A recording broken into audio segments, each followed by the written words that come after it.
Okay, guys, welcome to another live stream. Today is a very early live stream, very early in the morning. This is 7:30 a.m. So this should be an interesting stream. We have some really interesting topics for you guys. If you guys look at the description, you guys will kind of have an idea of the order of events in terms of the things we are talking about today. How is everyone doing anyway? How's everyone doing? You just started working. That's crazy. That's funny. Yeah, this is going to be a very intimate stream in terms of viewers, because this is like probably, according to my analytics at least, the worst time to stream. But I don't care about stuff like that. I just stream when I stream. When I can stream, I stream. Someone said I just woke up. Corey Day, you just woke up. That's crazy. That's crazy. Anyway, like I said, we're covering some interesting topics today. So we're covering the quarter zip trend that I think has hit fashion by storm. We are covering the crazy Louis Vuitton Timberland boots and kind of what that means for the state of luxury fashion right now. We are covering Louise Trotter's Bottega Veneta debut, finally. Finally, we're going to talk about that today.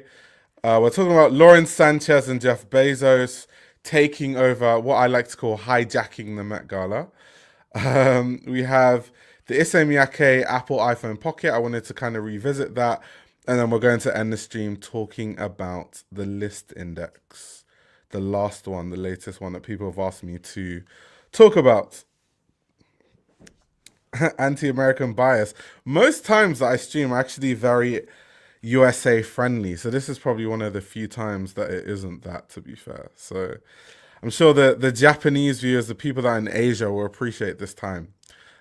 But yeah, anyway, hopping straight into it. I'm not sure how many of you have been seeing this, but right now there's a trend online where essentially a lot of black people are going to TikTok and are wearing quarter zips. It tends to be mainly Gen Z people doing this, and where they're essentially saying, you know, we're recreating ourselves and we're being serious now and we're working men and all this sort of stuff. So I'll show you guys some videos and then I'll kind of give my own personal thoughts about what I think about this whole trend that is permeating social media right now. So you have like this video of this guy wearing a Nike Tech fleece and he's like transitioning from a YN to a quarter zip man. All of a sudden he's wearing boots. Let's see what else he's wearing. So what is he switching? Okay, so he has a button-up shirt. Okay, a button-up over the white t-shirt. With the tucked in is crazy. Tucked in. With the Basquiat tie and then the Hackett. He's even got a fancy quarter zip, the Hackett London quarter zip. That's a serious quarter zip with the leather strap watch. So this guy, this was the first video I ever saw in terms of this trend of just black people wearing quarter zips. Now, what I will say is it seems like for him, it's kind of satire, the way he's like walking on a treadmill and stuff. It is quite funny, but a lot of people have like adopted it. And now when you go on TikTok, it's become sort of like cosplay. So I'll show you guys exactly what I mean. Stuff like this. My students how to be quarter zip men. What's the word? What do your mind make you choose this outfit today? This? I think I'm fly. You don't think so? What do you know about enclosed cognition? Man, I don't really know too much, but y'all look like y'all do, so explain it to me. Mrs. LaChapelle, elaborate. Enclosed cognition is a psychological concept, meaning what you think, feel, and act is shown in what you wear. We have on Brooks Brothers quarter zips. How y'all feel today? I am educated. So basically what they're doing right now, so a lot of the trends I've seen and a lot of the sort of joke I've seen on social media going around with these people wearing quarter zips is when you wear a quarter zip, you're more intelligent. You start using different vocabulary and all that sort of stuff, right? I saw a really funny video. There's a UK creator that I follow a lot where he kind of makes content that's around like social commentaries of what's going on. And I think the way that he made his video really sort of summarized the quarter zip trend and how people are behaving based on just wearing a quarter zip. So let me show you the video. Yo, Mumsy, where's all my night techs gone? I put them in the wash. What? Even the one from Turkey? Yes, even the one from Turkey. So what's man gonna wear now? Wear this. Nah, Mumsy, you're tweaking, gang. Can't be seen on the roads wearing this.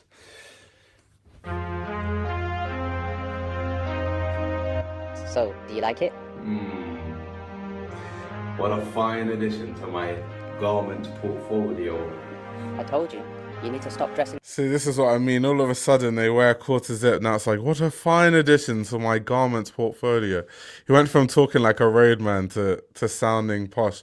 But that's essentially like the gist of kind of people just wearing quarter zips. People also drinking matcha, so they're ditching their coffee for matcha when they wear quarter zips. That's also part of the aesthetic. Now, I have many issues with this. Many issues. This is an issue I have with Gen Z. And to be honest, I'm Gen Z, so I'm talking about like my generation. It's not like I'm, kicking down or punching up or anything like that. But my issue with Gen Z these days, especially the younger version of Gen Z, because I'm kind of on the edge of the top, is they don't have any genuine aesthetics. Why does everything have to be cosplay? Why is everything just like no one actually embodies what they wear? When I was younger, you could tell a lot about someone based on how they were dressed. And it was actually really good. That was a really good thing because honestly, when you can tell the kind of person that someone is based on how they dress, you can become friends a lot easier because I used to touch grass when I was a kid. So if I see someone wearing skinny jeans, Nike Dunks, studded belt, shutter shades, and, a plaid shirt, a plaid button up, I know, oh, this guy's into like LA, like jerkin movement, Dougie, all that sort of stuff. That's probably stuff that we can talk about just by seeing how you look. But now, because everyone kind of just cosplays aesthetics that are trending online, it doesn't really mean anything. And people don't really embody what they wear. It doesn't say anything deeper about the person other than they're just wearing what everyone else is wearing. And I think that's a massive issue I have with like fashion these days. There's just no culture embedded into it. Everything is just like a trend and cosplay. And so that's a big issue. And I think an even bigger, more sinister issue about this whole thing, I think, is kind of what that means in terms of respectability politics. And there's a video I actually want to react to by a YouTuber that I follow a lot, Omizi. You guys may or may not know him. But he's like a reaction channel and like commentary channel basically. And I really wanted to react to what he said. We don't do Nike tag. We don't do coffee. It's straight quarter zips and matches around here. We don't do Nike tags, we don't do coffee, we drink matchas and wear quarter zips, gang. We don't do those type of stuff no more. And I go to school now and I read books, bro, and I go to the library. I don't do those activities no more. Rule number one. So this is what I mean. This is what is so scary and I think really negative about this trend and people adopting this trend. Why are people associating dressing a certain way with all of a sudden going to the library? Does what you wear determine how, if you're going to go to the library or not? I wear tracksuits sometimes I don't. That doesn't mean I'm going to stop going to the library all of a sudden when I wear tracksuits and then I need to wear quarter zip to embody this sort of like arbitrary lifestyle that means that, oh, all of a sudden now I can go to the library. Now I study. Now I'm intelligent. Now I have, an advanced vocabulary. It's just a bit stupid, to be honest. As soon as you put on a quarter zip, you become an elitist. Any man that doesn't have one next to you is a peasant, respectfully speaking. I just saw a white man comment, the quarter zip movement is doing more for the black community than the Black Lives Matter movement ever could. And I would just like to take this time to remind y'all that respectability politics will never save the black community. I'm telling you right now, the CIA will not let the black community slide with wearing quarter zips. Quarter zip trend is a recession indicator, and a stone cold post-2000s great recession indicator at that. Over the past couple of days, the quarter zip movement has gone from being something cutesy, something to celebrate, something to be funny with, get nice and dressed up about, to something that has turned very anti very, very quickly. It went from being a celebration of young men showing off their different and unique styles, dibbling and dabbling into different clothing pieces and being unique, into these nasty conversations revolving around anti-blackness, respectability, politics, and just overall gross sentiments, stereotypes, and overgeneralization. Yeah, so someone is saying young black American men are teaching each other how to dress better instead of wearing Nike Techs. That's how it started. Yeah, but there's nothing wrong with wearing a Nike Tech. So this is my issue with it, right? I think if you want to be comfortable, you wear Nike Techs because Nike Techs are comfortable. They're comfortable to wear around the house. They're comfortable to go to the gym in. There's like a lot of situations where you go to a Nike Tech. So this kind of narrative that throw the Nike Techs in the bin, we associate that with, you know, like gangsters and gang culture. I think it does more bad than it does good, in my personal opinion. And I think that there's nothing wrong with wearing a quarter zip. I think it's completely fine. But if you're just like trying to cosplay and all of a sudden you think that you're more intelligent because you wear a quarter zip, I think that's a bit stupid. And I know it did start as a joke, but I have seen some people online actually like try to embody it, which is quite funny. I also think that as an adult, as a fully grown man, 9 times out of 10, unless like you just have a really creative job, you're going to dress like that anyway, because office attire means that you have to dress like that. You have to wear ties, you have to wear suits, you have to wear button-ups, you have to wear quarter zips anyway. So I don't know why people need a TikTok lesson to learn about quarter zips. I just don't think it's necessary, to be honest. Now, as a young man myself who has been wearing stuff like Nike Techs, blazers, business casual attire for my job and all throughout elementary, middle, and high school, I feel like I'd be the perfect person to talk about as to why this whole quarter zip movement is a little bit nasty. Watch where you walking. What did you... Wait a minute. I'm white. I remember growing up through the uniform era of schools where people were pushing for uniforms being a common thing in public schools, just like they were in private schools. Now, even though my school never enforced uniforms, I remember my mom making it a very, very, very strong point of contention to have me and my brother wear khakis and a polo shirt Monday through Thursday at school. We got to wear jeans on Friday. And all of it was tied to this idea that wearing some sort of business casual attire makes you a better person. Is it just me, or is it when you put on a quarter zip that the game just changes? Like, I just feel like a different person. See, over the past couple of years, there's been these connotations. It's just you. It's just you, gang. It is just you, sir.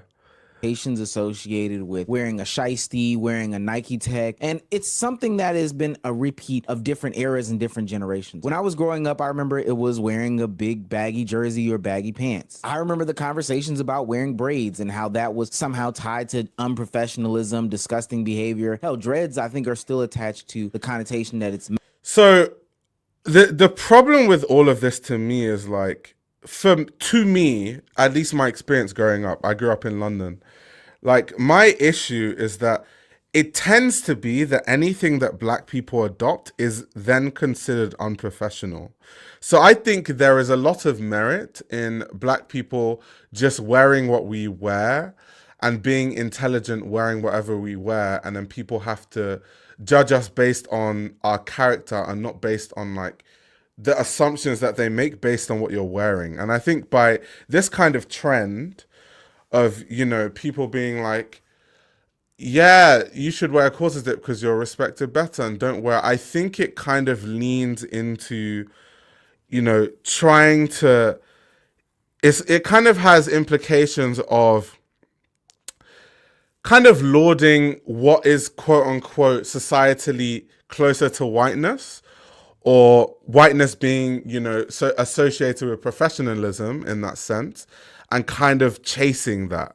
And I do think there's a massive, massive problem with that. It's kind of like giving legitimacy to tropes, modern tropes of whiteness through dress, and kind of black people chasing after that to try and be accepted by white people. That is like the energy that the trend gives to me personally. And it's like, at the end of the day, you can't, you're always going to be black. So if you think that just like wearing a quarter zip is going to automatically like give you close proximity to whiteness, then you would be wrong. So I think it's just the wrong way to go about things. Messy, dirty, disgusting, etc., etc. But there's a common theme in all of this, and I'm going to touch on it a little bit later in the video, is that it only seems that when one community wears or does these certain things that it's attributed with these words. It's not like a universal truth, right? But nevertheless, the 2025 version of why identifying some sort of article of clothing. Someone in the chat is saying black people have always worn quarter zip. Yeah, well, obviously. Like I said earlier that if you have any sort of like normal office job, you probably would have worn a quarter zip. Like it's quite normal. So that's why I don't understand the trend, because I think it just promotes like I said, like if you wear quarter zips, wear quarter zip. If that's what you wear. If you wear tech fleece, wear tech fleece. But having a trend where the focus is on YNs wear Nike Tech, serious people wear quarter zips, it kind of accelerates that stereotype that people that wear tech fleeces are people that should be profiled, right? That's kind of where it leans. And I mean, as someone that grew up in London, you would see like black people all the time get profiled by the police for a way that they dress, because, you know, certain ways of dressing is associated with like crime. So that's what I mean, is that I think kind of these kind of trends adds to that kind of idea, which is why police racially profile people in the first place based on what they wear.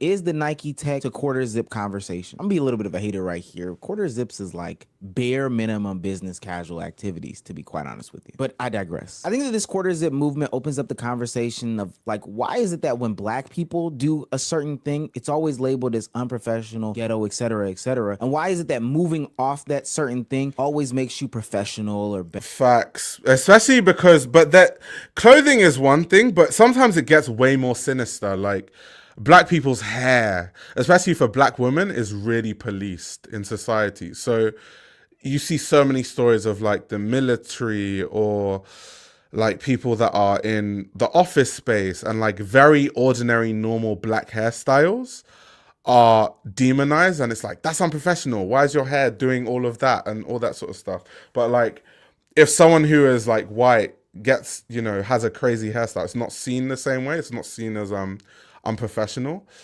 whereas the black hairstyle is not even crazy, it's just literally braids. So it starts to seep into every aspect of culture. So anything I see that kind of pushes that, which I think this trend does, I'm always against it. Better or whatever the case may be. So I get the question a lot about dreads or just like having hair in general being professional. It seems like a lot of parents in the black community, especially Africans, believe that having hair is not professional and it makes you look ghetto, raggedy, whatever the terms are, man. Obviously, I'm a young man and I have hair. I'm growing dreads right now. And personally, I see no problem with this. If you still have the belief that black men can grow out their hair, man, like it's 2024. I thought we were past that. Especially from our parents watching this video, you gotta think about it like this. By telling your kids that they can't grow out their hair because, oh, you might be viewed differently, oh, having dreads make you look unprofessional, I can't blame you, but you're the problem. You're the one that's feeding into this narrative that hair makes us look ghetto, or it's unprofessional, it looks unkept. So you are part of the problem. I'm not too old to remember when a lot of content creators on this platform cut their dreads off. It was even a big deal in the commentary space. People made videos about it. Content creators like Black Boy Max or Young Don were people who cut their dreads off. And while they did it for their own reasons, I remember the reception around it where people were saying, oh my God, thank God he did that. He looks better. He looks more professional. And a lot of that was tied to just the most... So someone is saying, why does wearing a piece of garment have anything to do with one's ethnicity? You already know assigning gender to garments successfully is quite stupid in its own right. How did we come to this? That's a deep conversation, but certain ways of dressing is associated with certain ethnicities. That's just like, we know that already. That's kind of what society has done over the years. And so if you're black, like I say this as someone that's black, so it's just my experience. Like, if you're not black, it'll be hard to understand because you don't experience it. Like, police aren't stopping you because you dress a certain way. But like, if you're black, people assume, at least in London, I can't speak for everywhere else, that if you wear a tech fleece, you're like some sort of like criminal, or you're like doing criminal activity, or like even if you're just existing wearing a hoodie, there's something sinister going on. Why are you covering your face? Why are you covering your head? And so you get racially profiled. So it's like, I would love for there to be no association with, you know, ethnicity and clothing. But the reality is that is just kind of what happens. That's the reality of life and the society that we live in. So we can't act like it doesn't exist. Black sentiments that I've ever heard in my life. And it's a shame because a lot of people, even though there is evidence that kind of disproves that, or it should be called out, believe that, yo, if you have a certain type of look or a certain type of aesthetic, then hey, you won't be hired or you won't be able to move up in your day-to-day life. As a black man, you have to cut your hair to move up in this world, brother. I don't even know. That's so nasty to say in the big 2-5, bro. So nasty to say. Now, I know what you're probably thinking. Omar is the too woke friend. And trust me, I don't actually have a problem with people wearing the quarter zips. It's just a conversation surrounding it. And every time that we talk about these things, people love to sprinkle in their anti-black sentiment. I want young black men and young black people in general just to know, like, you can be yourself. You can be the individual and you can still stick to the trend. Because the reality of it is that it's only ghetto and unprofessional because you're doing it.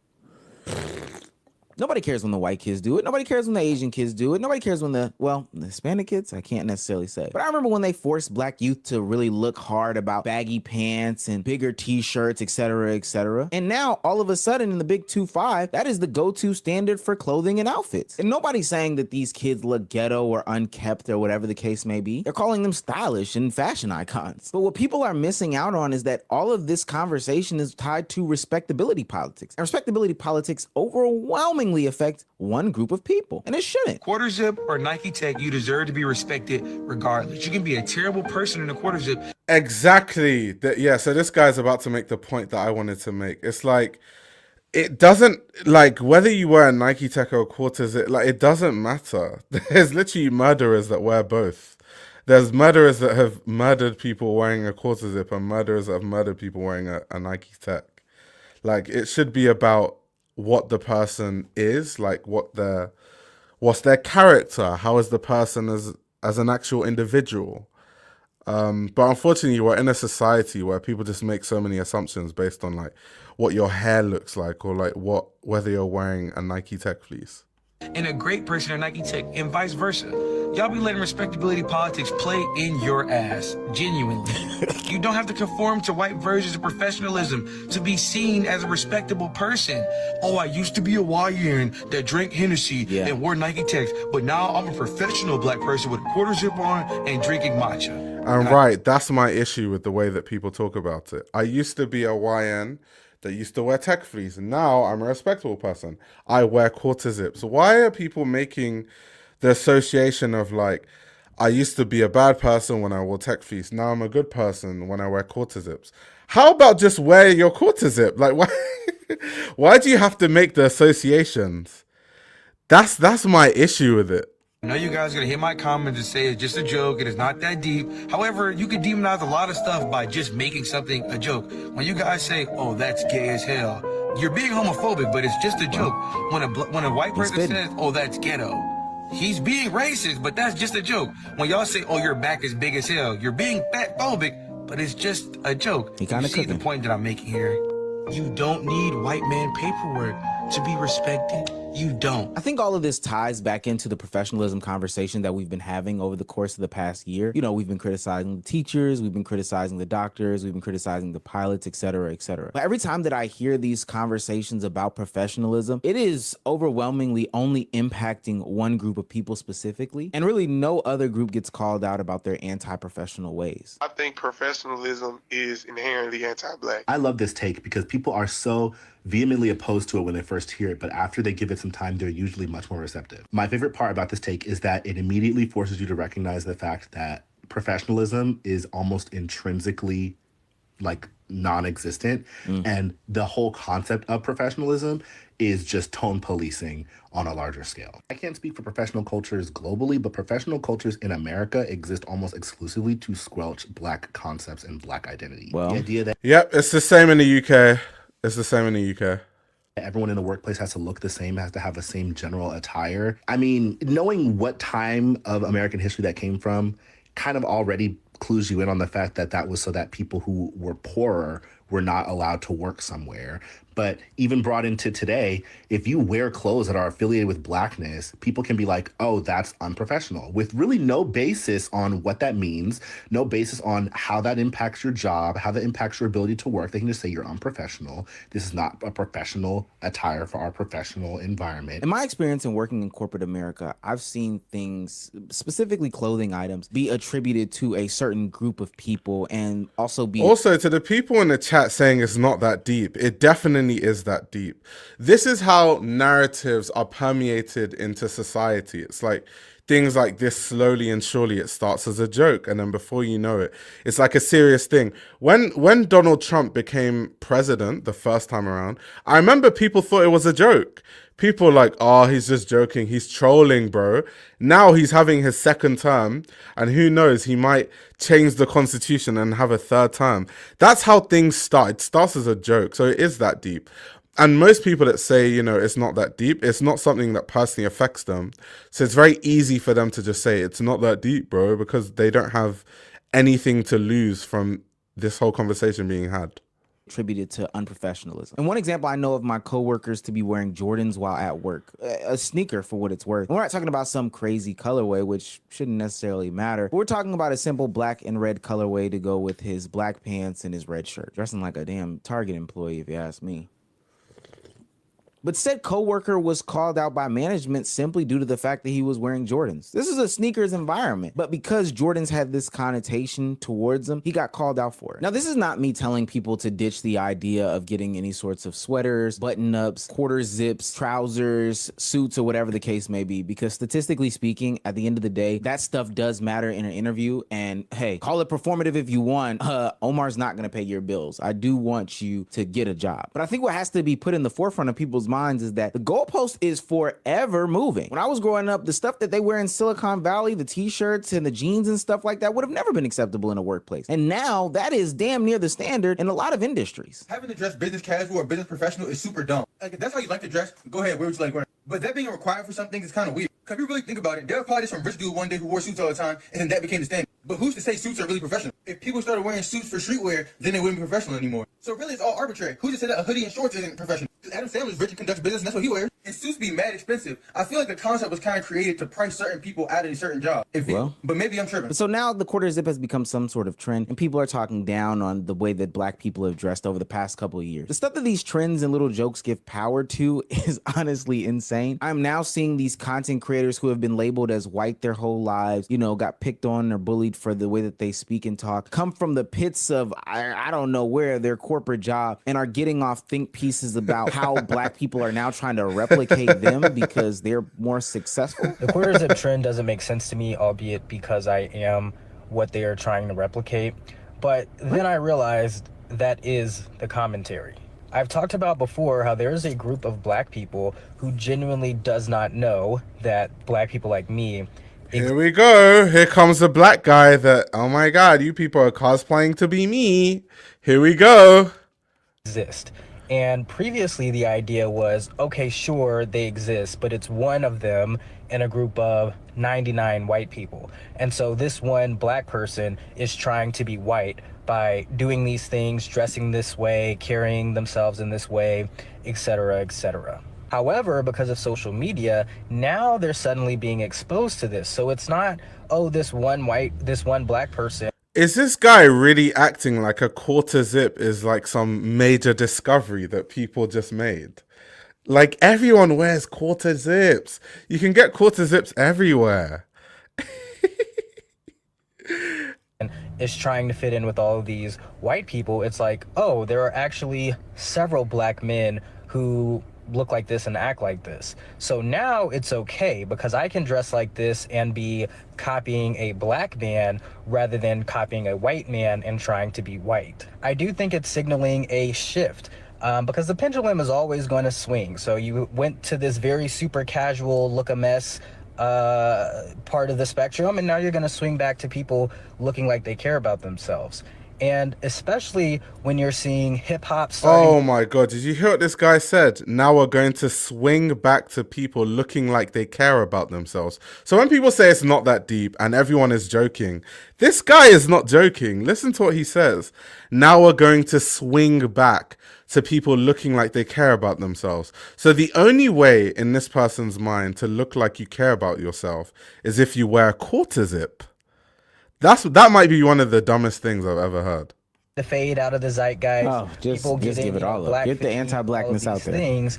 I do think that it is a small indicator of the pendulum starting to swing the other way. Oh, you got these people, man. Just say you hate black culture and just be on with your life, I swear. Now, I do believe that there is an indicator that isn't being talked about in this whole quarter zip movement, and that is the indication of a recession indicator. You see, in the past, people used to wear business casual clothes just out and about. If you go through the different movements that Jay-Z has put on, that Kanye West has put on, Pharrell, Snoop Dogg, hip-hop, athletes, whatever the case may be, people wore polos, people wore sweaters, people wore blazers, people wore all these things. And a large portion of the reason why it was co-opted by regular people in the mainstream media is because there was no money around. But you had to have some sort of professional clothing. Hell, that's what your ancestors taught you. And you still wanted to get fly and impress. So people started to wear different business casual clothing to malls, to clubs, to gatherings, to outings and stuff like that. If we look back at the '08 recession, it's crazy how much of the signs of it coming are reflected in what we are seeing now almost 20 years later. We can start with the quarter zips, which is not a bad trend by any means, but it reminds me of when everybody was going to parties and clubs wearing business casual in the early 2000s. A lot of people argue that that trend started based on the club discrimination that we often still see today. Like if a club doesn't want black people, they usually 100%. Oh my God, touch on it. When the people in the chat saying it's not that deep, it's because you don't experience it.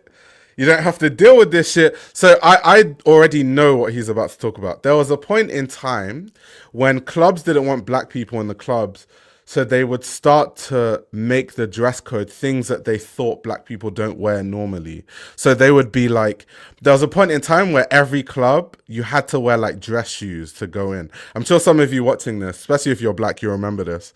Or you had to dress up a bit smart, like wear smart casual to go to the club because they're trying to because obviously with clubs, if they don't want black people in there, they can't say we don't want black people in there because that's racist.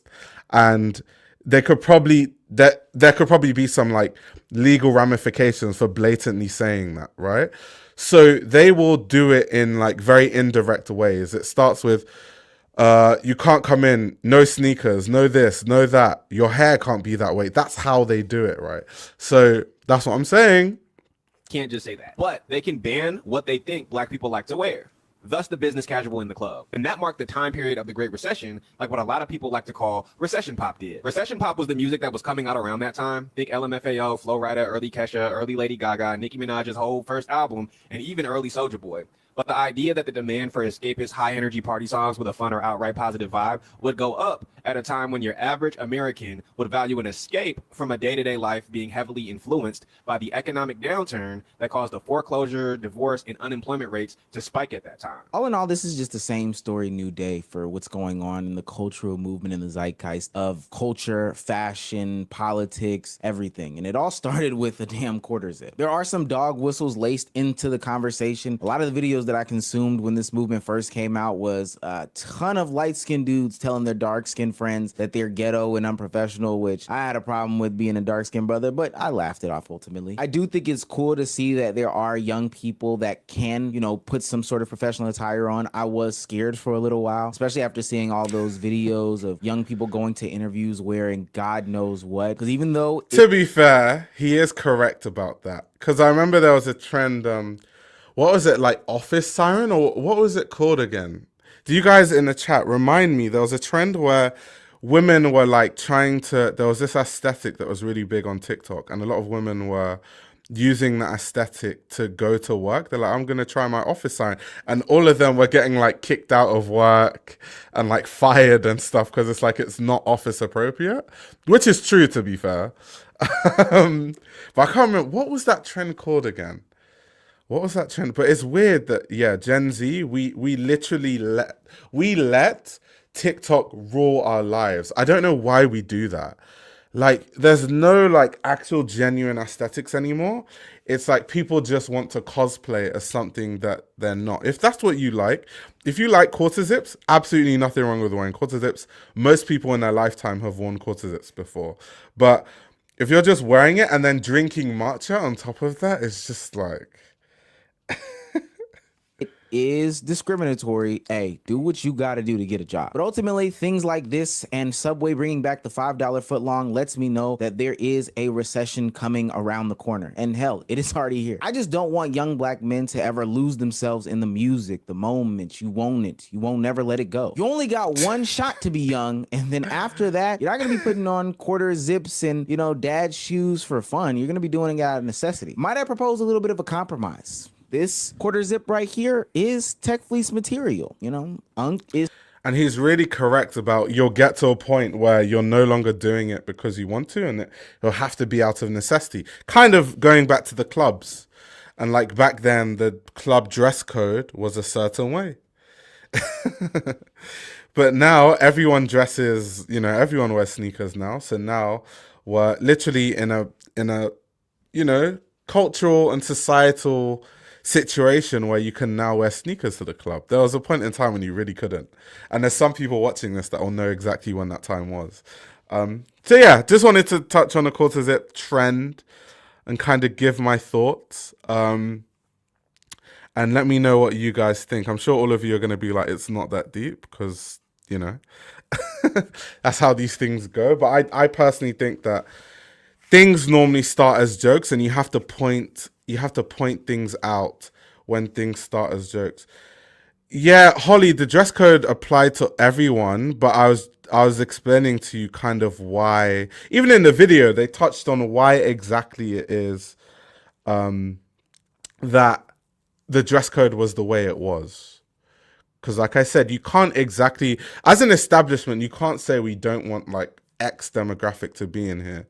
So you have to kind of find creative ways to kind of limit the ones or how many can enter your establishment. And like dress code was one of those ways that they use. So yes, you can still, from your perspective, see it as like the dress code is applied to all of us, but there's definitely like a sinister reasoning behind why there was a certain dress code at that time. I think this video lacks central thesis. What is it this guy's taking issue with? The trend, the way the trend is affecting other ways black people dress like that. No, I think he actually, maybe you just weren't listening, but he did actually point out what his issue is with the trend. His issue with the trend, let me just tell you what his issue with the trend, it's kind of like what my issue is that there's potential to demonize the way that, let's say, some black people dress. So it's associating the way that a lot of black people dress with being ghetto, and it being associated with being a YN is words that I've seen being used online, all those kind of things. And it's associating wearing a quarter zip with being more respectable or being more serious or to be taken more seriously. And the problem with that kind of mentality is that is the same mentality, which is the reason why like the police racially profile certain people that dress a certain way and look a certain way. It's that reason. It's that kind of, you know, understanding of things that leads to things like that. So that was his main issue with it. But I always give Gen Z the benefit of the doubt, as so many people participating are just uni students, so just having free time to do certain things. Yeah, that's true. But obviously it gets more sinister. Like obviously we saw that person that made the comment about, you know, black people don't know there's other black people like me, and then it started to sprint into anti-blackness. You're absolutely right about things starting off as jokes and because of popularity transitioning into a full-blown cultural issue, with even protests happening in certain areas of the world. Exactly. Oh, those dress codes were absolutely towards what are popular in black communities / culture. For instance, no fitteds, no Tims at NYC clubs. Yeah, that's why I'm like, if you're not black, and I don't like saying that a lot, but it's true though. Like if you're not black, it's hard for you to see it, because I think when you're black and that's like your lived experience, it's so glaring in your face. It's like they literally specified, like they'll specify like they'll specify exactly what you see black people wear. So they'll like specify no Jordans, no Huaraches, like no snapback. Like it's like, like as a black person, you're just like interesting. All you needed to say was just we don't want black people. That's all that's left. Like, so it's to someone like me, it's so obvious and it's like glaring, but I understand why it might be hard to see if that isn't like your lived experience. It just is what it is. But yeah, moving on to the next topic, I wanted to talk about these Pharrell Williams Timberland boots that everyone is screaming and shouting about and people are up in arms about it. So kind of quick summary about what's going on here. So essentially, Pharrell Williams, and this was a while ago actually, he made this Louis Vuitton 6-inch boot in collaboration with Timberland. It has 18 karat gold hardware on the shoe. Apparently only 50 were made, and each is going for approximately $85,000. Very hard to get. They've been going absolutely insane on the resale market. They've been, people have been paying an arm and a leg, literally, for them on the resale market. And really, people are just like up in arms about what does this mean for luxury? What does this mean in terms of, a cultural commentary of where fashion is right now, and I thought it was very interesting. The first thing I wanted to do though is kind of actually look through the images, because people might not know this, but the reason why the shoes are so expensive is they actually come with their own trunk. And I think considering they do come with a trunk and how expensive trunks are from luxury brands, I think it makes sense why it's that expensive, to be honest. I don't think there's anything wrong. And the first thing that came to my mind personally when I really thought about this was, one, the millionaire bag. If you guys remember, like when Pharrell Williams did this, where it literally he made a Speedy that cost $1 million and he was calling it the millionaire bag. Now, why do I think this is actually like really good for Louis Vuitton and Pharrell and everything associated? It's good marketing. Even if, like, how much realistically is Louis Vuitton going to make out of it? 85K, they're making 50. It's not that much money compared to how much money they make from, accessories that everyone buys. The reason why it makes sense for them to do this is it's very good marketing. Everyone is talking about it. I'm talking about it now. And when I think about marketing, I think that more brands should kind of, maybe not adopt it in this way, but kind of find ways to create levels of intrigue in terms of their brand. Someone I think, and it hurts me to say this, but someone I think is really good at this is Kim Kardashian.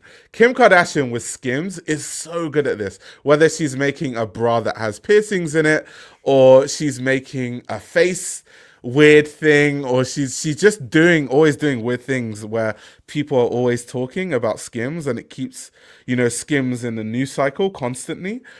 And why I really started to think about this was very recently, I posted this on Twitter, which was talking about Maximilian Davis. So to read it, I said, I find it so strange that when people talk about iconic black designers currently doing their thing, people never mention Maximilian Davis.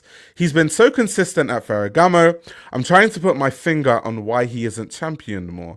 So obviously I was just like talking about Maximilian Davis and how like I really like his work and like I don't really see a lot of people talking about him. And to be honest, there's so many comments that got like 137,000 views on Twitter. So many people actually said they don't even know who Maximilian Davis is. So many people are like, oh my God, thank you for like putting me on. I didn't even know who Maximilian Davis was. And I was like, what? Am I like that deep into fashion?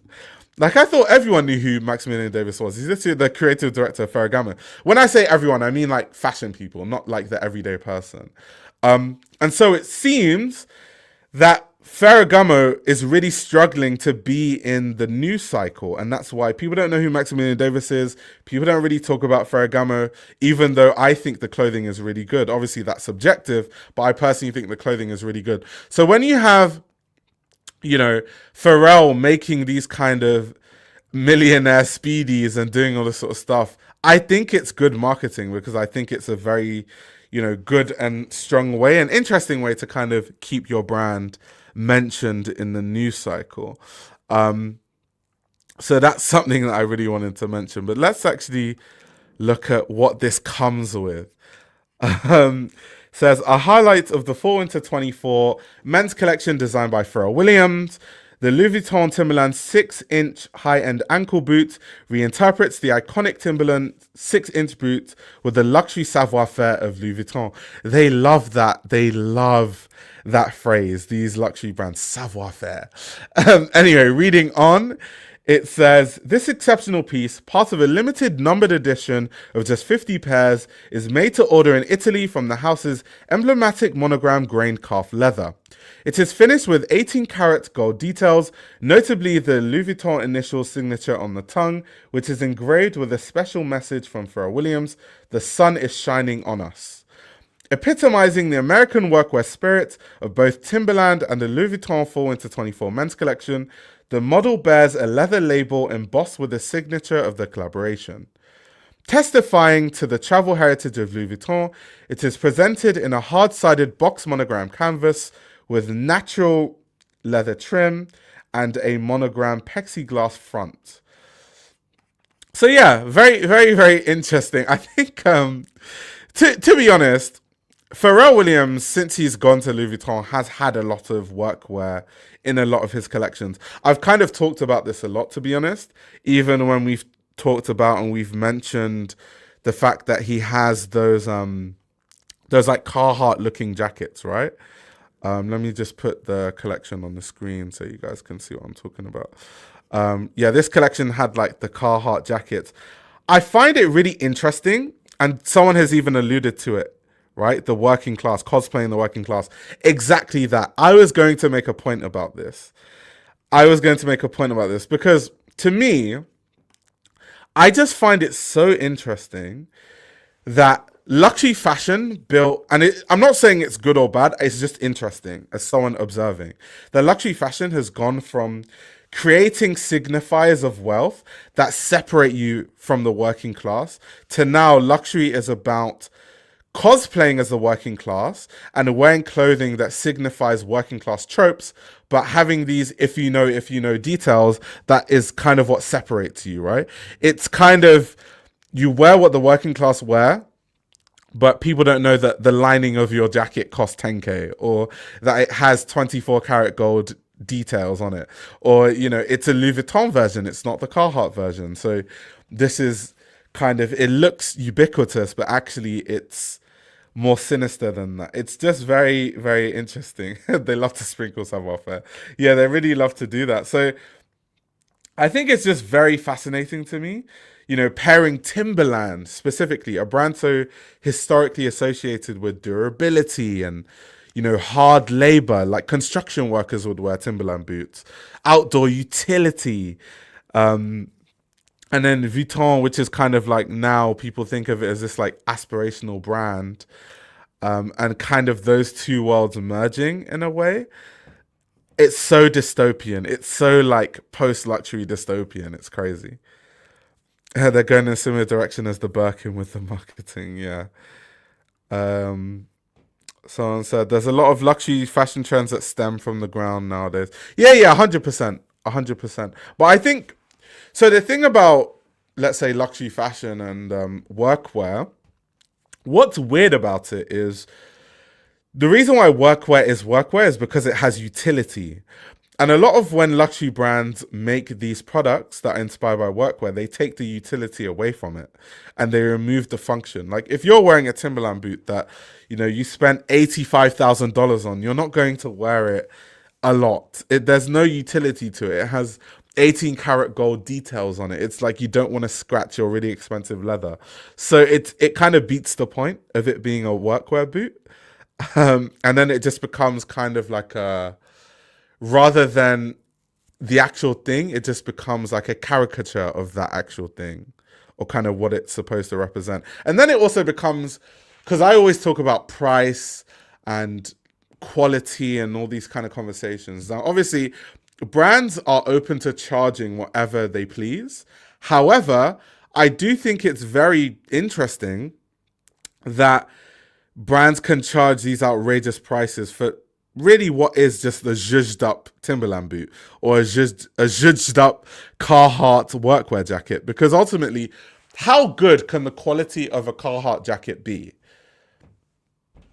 What are you going to do?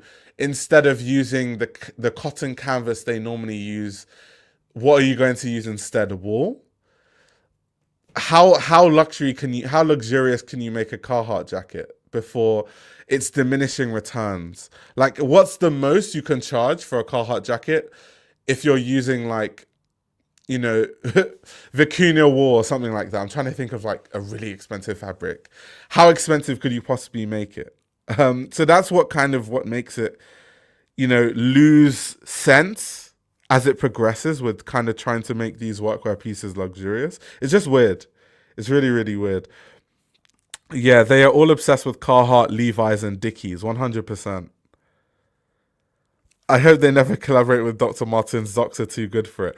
I feel like everyone has collaborated with Dr. Martens at this point. I wouldn't put that past them, to be honest. I think, yeah, Dr. Martens has, at this point, collaborated with every brand under the sun. It's just some luxury brands that are left, really, to collaborate with Dr. Martens. Phoebe Philo takes that motive, I can charge what I want, too far sometimes. I'm not even too mad at Phoebe Philo. I don't think that her prices can be outrageous, but I don't think they're that crazy. I've never seen a Phoebe Philo price and I've been like, that's outrageous. I more think about that from the row, to be honest. Or I think about it from, especially when the row copies pieces. We've talked about this in a previous stream, but the row will literally copy pieces one of one. And I'll be like, oh my God, I literally saw that jacket 5 years ago when I went to the Momu Museum and I was looking through their archive of clothes. That is literally a copy. They probably had access to that same garment and they just like copied it in their studio and then they're charging like outrageous prices for it. So I think that's when I have an issue. That's why I have an issue with the row.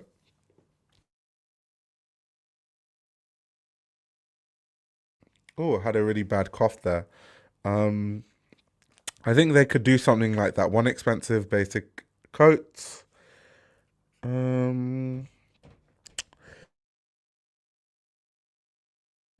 So you guys watching, do you guys like when brands, this is something that Demna used to do a lot of the time, right?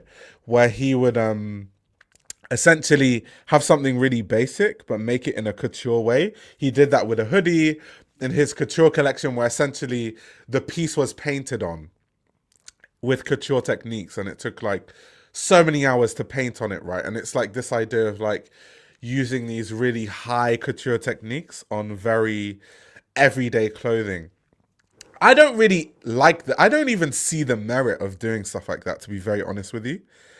I almost find it a waste of time. But yeah, let me know what you guys think. I'm curious to know what you guys think about that sort of stuff in the chat. Rich people not stealing designs from minorities, working class, the oppressed, military, challenge level impossible. Demna couture hoodies were travesty. Yeah, facts. They were crazy. I find those things kind of like a waste of time, to be honest. So that's why I have an issue sometimes when I see that. I think I can see the merit with stuff like this though, because at the end of the day, it's good marketing. They're not going to make that much money from it. But from a marketing standpoint, I think it's quite genius. And I think that, especially with the conversation I had around Maximilian Davis and people not really talking about Ferragamo, despite Ferragamo being worn by A-listers.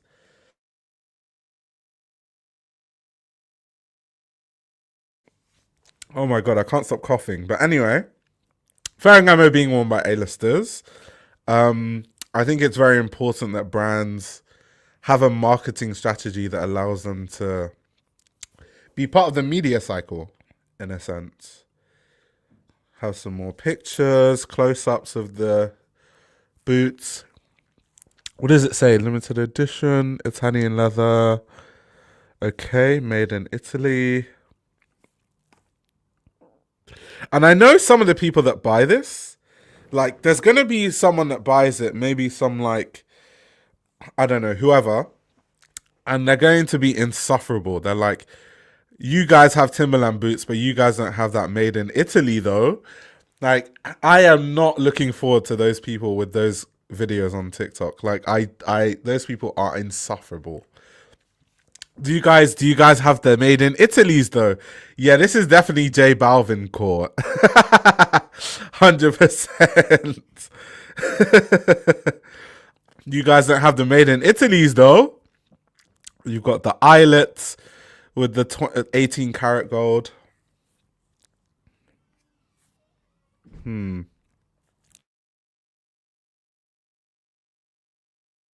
That hardware on the tongue is really tacky. I'm so sorry.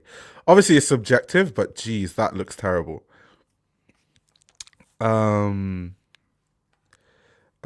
you've even got on the lace tips. So it's cool. I would prefer to see that happen more in fabric manipulation, like trompe-l'oeil effects, rather than a painted blazer that took 70 hours or whatever. Yeah, exactly. Totally agreed. Because there's more innovation that comes through the fabric manipulation than just like painting for hours on a hoodie. Yeah, I'm totally with you on that one. I'm totally with you. Yeah, made in Italy. It was made probably by an underage Chinese kid. Yeah, I mean, we've spoken about, and this is funny because Louis Vuitton is LVMH, and we've seen with a lot of other LVMH brands, not necessarily Louis Vuitton yet, but the evidence we've seen against the likes of Dior, for example, and the factories that they use in Italy. So made in Italy is not really the big flex that people think it is.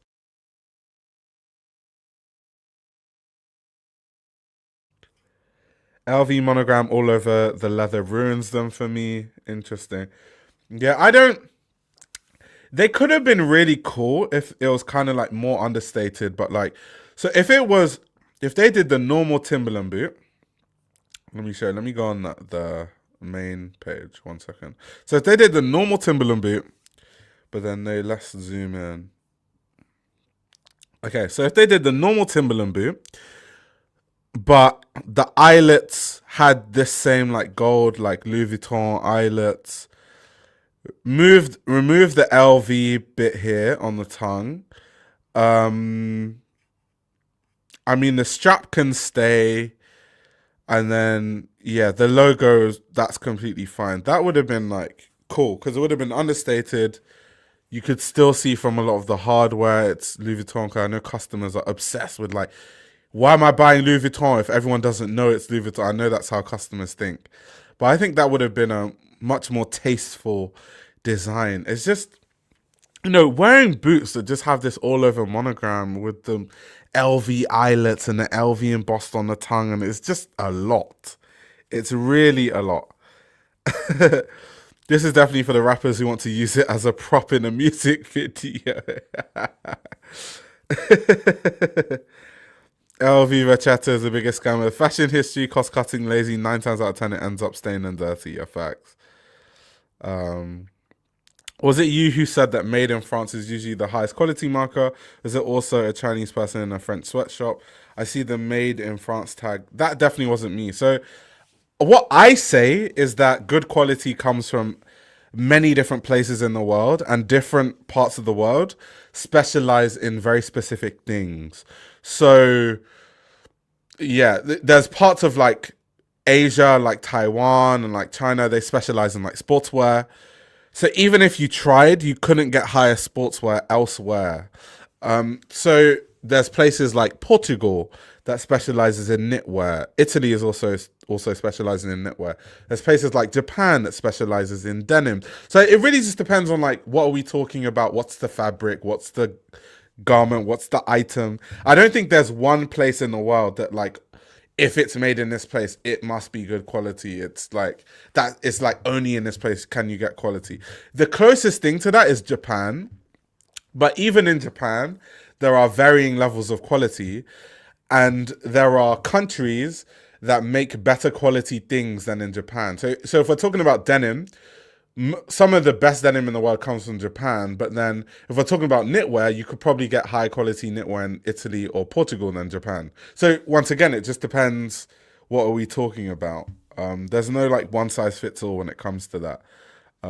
So yeah, I don't think I ever would have said that made in France is usually the highest quality marker. I don't believe that.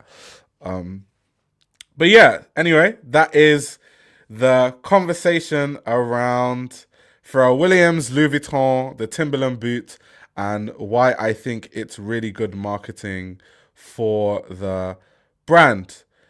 Moving on, I want to talk about Bottega Veneta. This is a long time coming.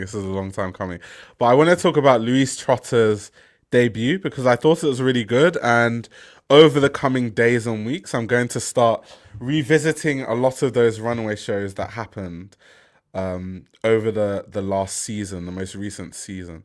So, Louise Trotter, to talk about Louise Trotter, is a fashion designer that I've been a fan of for many, many years. For guys that are OGs on this channel, you guys would know that I actually made a video about Louise Trotter's work about 5 or 6 years ago on this same channel. You can find it online when she was at Lacoste. She was creative director of Lacoste. Now, for people that are watching that don't really know much about Louise Trotter is the current creative director of Bottega Veneta. She's had so many jobs in fashion. She's so overqualified at this point. She's been a buying and design director at Whistles. She's been a VP of women's wear at Gap. She's been a creative director at Jigsaw. She's been creative director at Joseph, creative director at Lacoste, which is when I found out about her work. She's been creative director at Carven, and now she is the creative director at Bottega Veneta. It was a big story at the time when she was announced as the creative director in 2024, because around that time we were having a conversation around how most of the creative directors are gay white men and there's no space for women. And so it was absolutely amazing to see how well people took to Louise Trotter's debut, me included. I really liked her debut. Someone asking, do I see the Twitch chat? I certainly do. I see all the chats.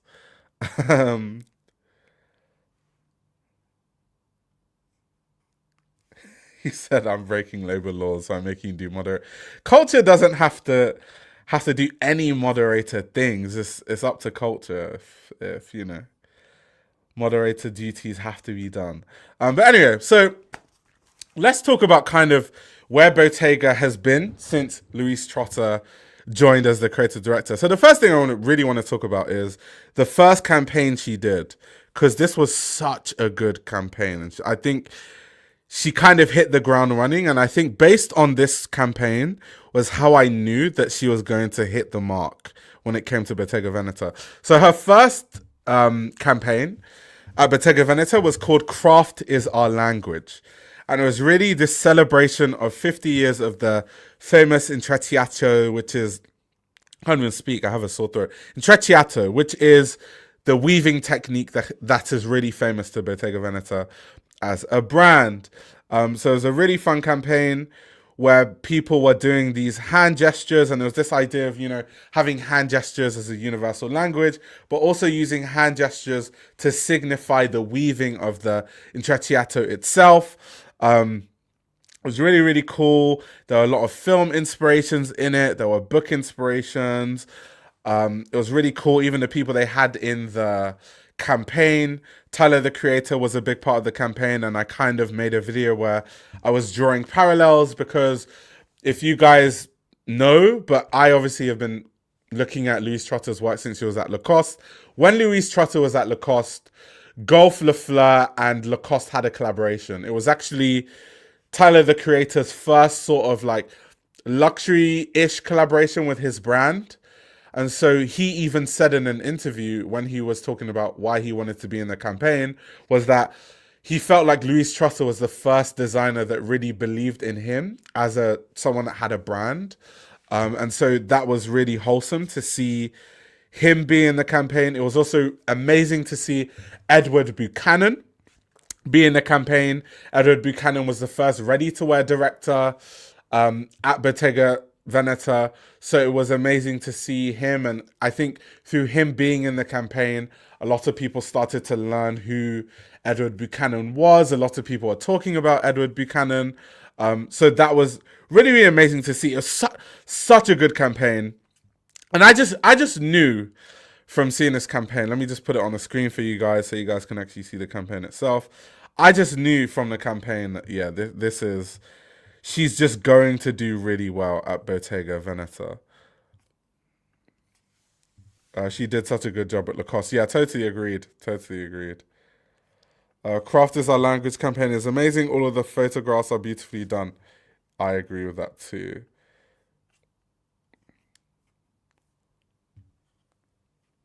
Just watch through the campaign so you guys can have an idea. There's Tyler, the creator. Once again, I was talking about. Once again, the hand gestures. So when they put their hands like that, that's to signify the intrecciato. So all those different, you know, links with the hands.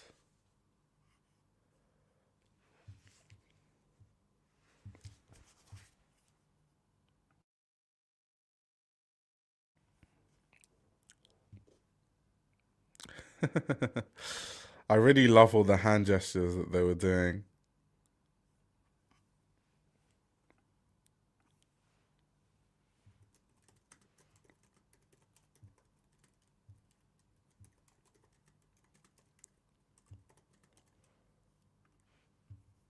So yeah, that's essentially the campaign. But it was just really, really good. And it was so a true creative director in a flooded industry of money goggles. Facts. Because she's building like the image of Bottega Veneta in a 360 way. And I love it when creative directors do that. It's kind of like why I really like, and I'm a fan of Eddie Slimane, right? Eddie Slimane has a very 360 way of looking at the way he designs, and everything kind of fits into the world building. This is something that I praise designers like Dries Van Noten for doing. He's really good at that. So yeah, that's something that I really appreciated from Louise Trotter, to be honest. And just to give you guys kind of like, because this was actually inspired, this campaign was inspired by this book. It's Bruno Munari's Supplemento al Disegnare Italiano, which is basically like this kind of book about like Italian hand gestures, like common Italian hand gestures. And that was kind of what inspired the campaign. So she's doing her research, she's looking at different Italian references, you know, she's weaving that into the intrecciato, she's looking at the heritage of the brand. And I think a through line of Louise Trotter's Bottega Veneta has been about craft, heritage. That's all she's been talking about when it's come to her rollout with Bottega Veneta. So, skipping to her runway collection, her debut show, I thought it was really great. I thought it was very commercial, which, to be honest, I expected from Louise Trotter. I think it's kind of what she's done her whole career. And even the collections that I've really loved from her in the past, like I said, I was a big fan of her when she was at Lacoste. It was like quite commercial, but it was like really well made. The thing about someone like Louise Trotter is that Louise Trotter comes from like a buying background. So she kind of knows and thinks in the sense of like, what do women actually want to wear and buy? But she doesn't, what I really appreciate from her, she doesn't do it in a way that's very mundane or boring. Because a lot of people that create clothing that's like, I want people to wear my clothing, it's really super mundane. It's very few designers that actively talk about, you know, wanting to see people wear their clothing, but it isn't mundane. Like Yohji Yamamoto is like that. Yohji Yamamoto always says that he wants to actually see people wear his clothing, and he wants his clothing to be worn by people on the streets. But it's not mundane. And that's actually very hard to do. I also love all the different elements in this collection. There's so many elements that I could get into. Obviously the intrecciato, which is a theme that she's really focused on. We saw that in everything. We saw like the knots, the famous knotting. We saw that used as like buttons in a lot of the pieces. Here we have once again the intrecciato piece. There's actually so that technique, that intrecciato technique that she used on those pieces was actually supposed to be, it's supposed to look like snake skin in a way. It's supposed to give like a texture and a sheen of snake skin, which was really interesting. I like all the different ways that they use the technique. There was a cape that we'll probably see later that didn't even look like Intrecciato. You'd have to like zoom in to really figure out that that's kind of what it was. So that was like really cool. Here we have the clutches once again. Also, let me pause there because talking about the clutches, there's also something to really talk about when it comes to the clutches, right? Because I'm not sure how many of you know, but this was like a big talking point around the time. You know, the fact that Lauren Hutton, like Louise Trotter wanted to reference Lauren Hutton and kind of the clutch that she's famous for wearing and kind of bring that back. And it was so wholesome to see that Lauren Hutton was actually at the show, at Louise Trotter's debut, also holding the clutch. That was so like wholesome. So once again, that's a reference. And then Louise Trotter had like the clutch in multiple different sizes. So once again, looking at the heritage of the brand, looking at the icons of the brand and seeing how she can modernize that in a way.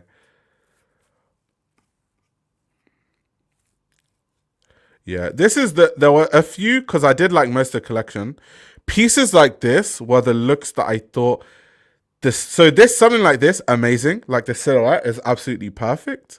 But then here, the silhouette is almost too wide or too relaxed to the point where it doesn't look as flattering as everything else that was in this collection. But like, I like the details. I like the lapels with the Intrecciato.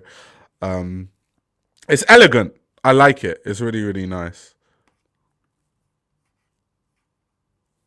But yeah, just a bit too relaxed for me in terms of silhouette.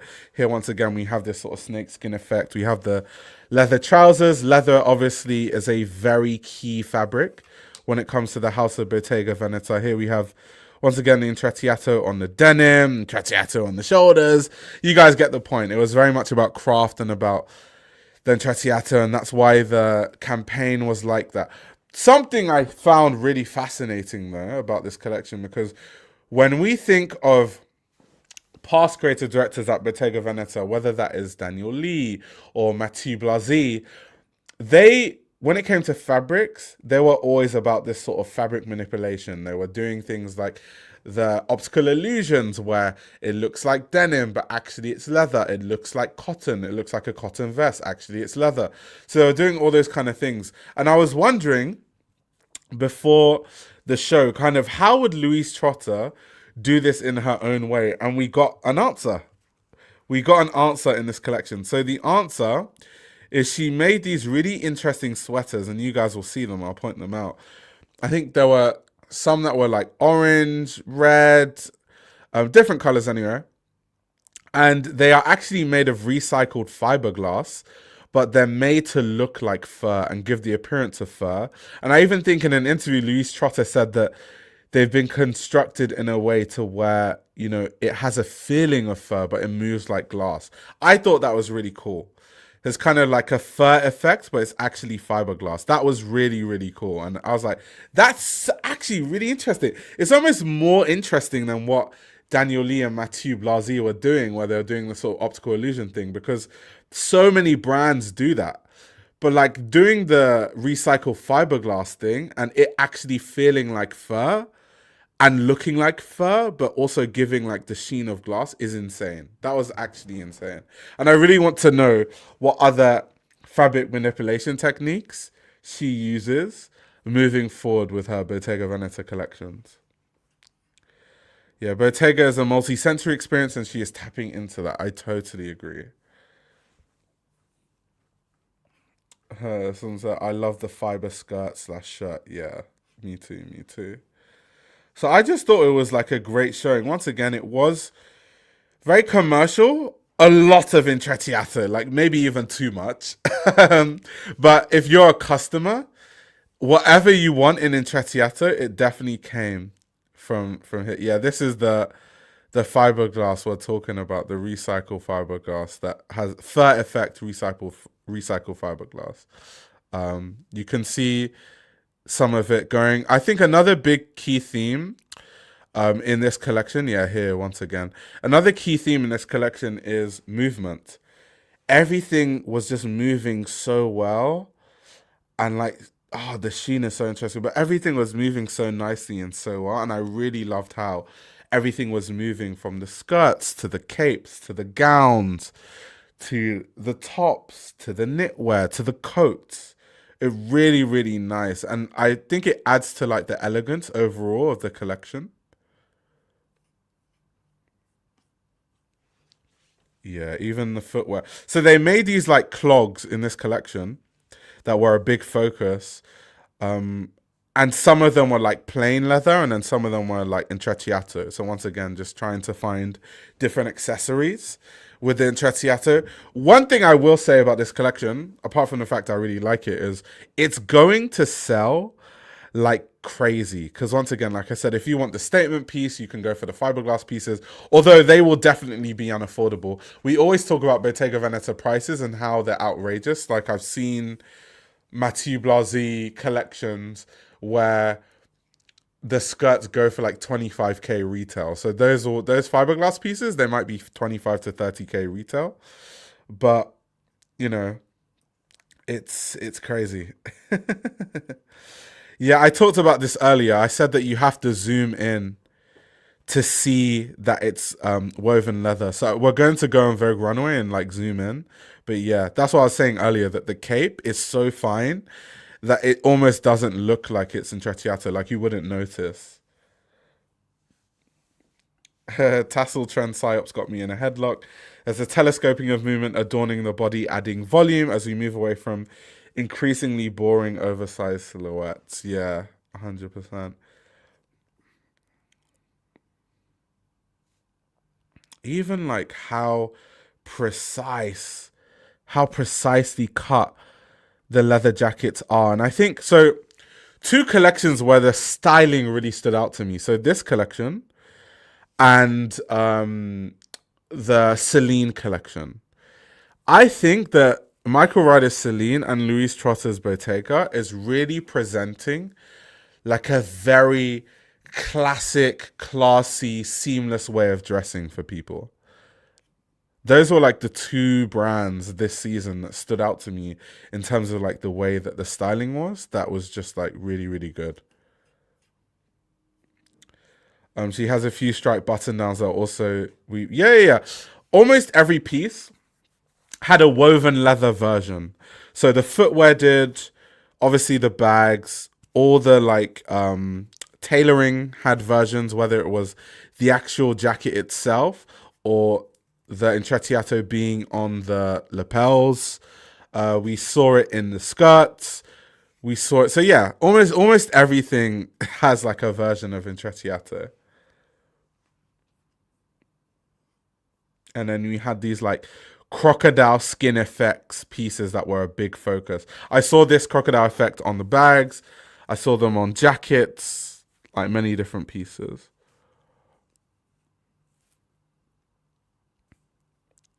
Even like these like oversized fur collars. I really love these. I really, really love these. And then you have the weaving once again. Oh, so the jacket is not an effect. It's croc skin. Oh, I thought, is it? Because I thought there's like, you can't use exotic leathers anymore. Like, I know Bottega still does. They actually do, to be fair, because I know that Bottega does. Like, Micah has a python skin Bottega tie, but like, they don't sell it on the shop floor. They have to like, they have to let you into the special room to get the python skin. So I always thought that these things, like even if Bottega makes like a croc version, it's kind of like not on the shop floor and it's not front and center. It's more like if you're a VIP client, they'll like whisper like, we do the croc version too if you want it.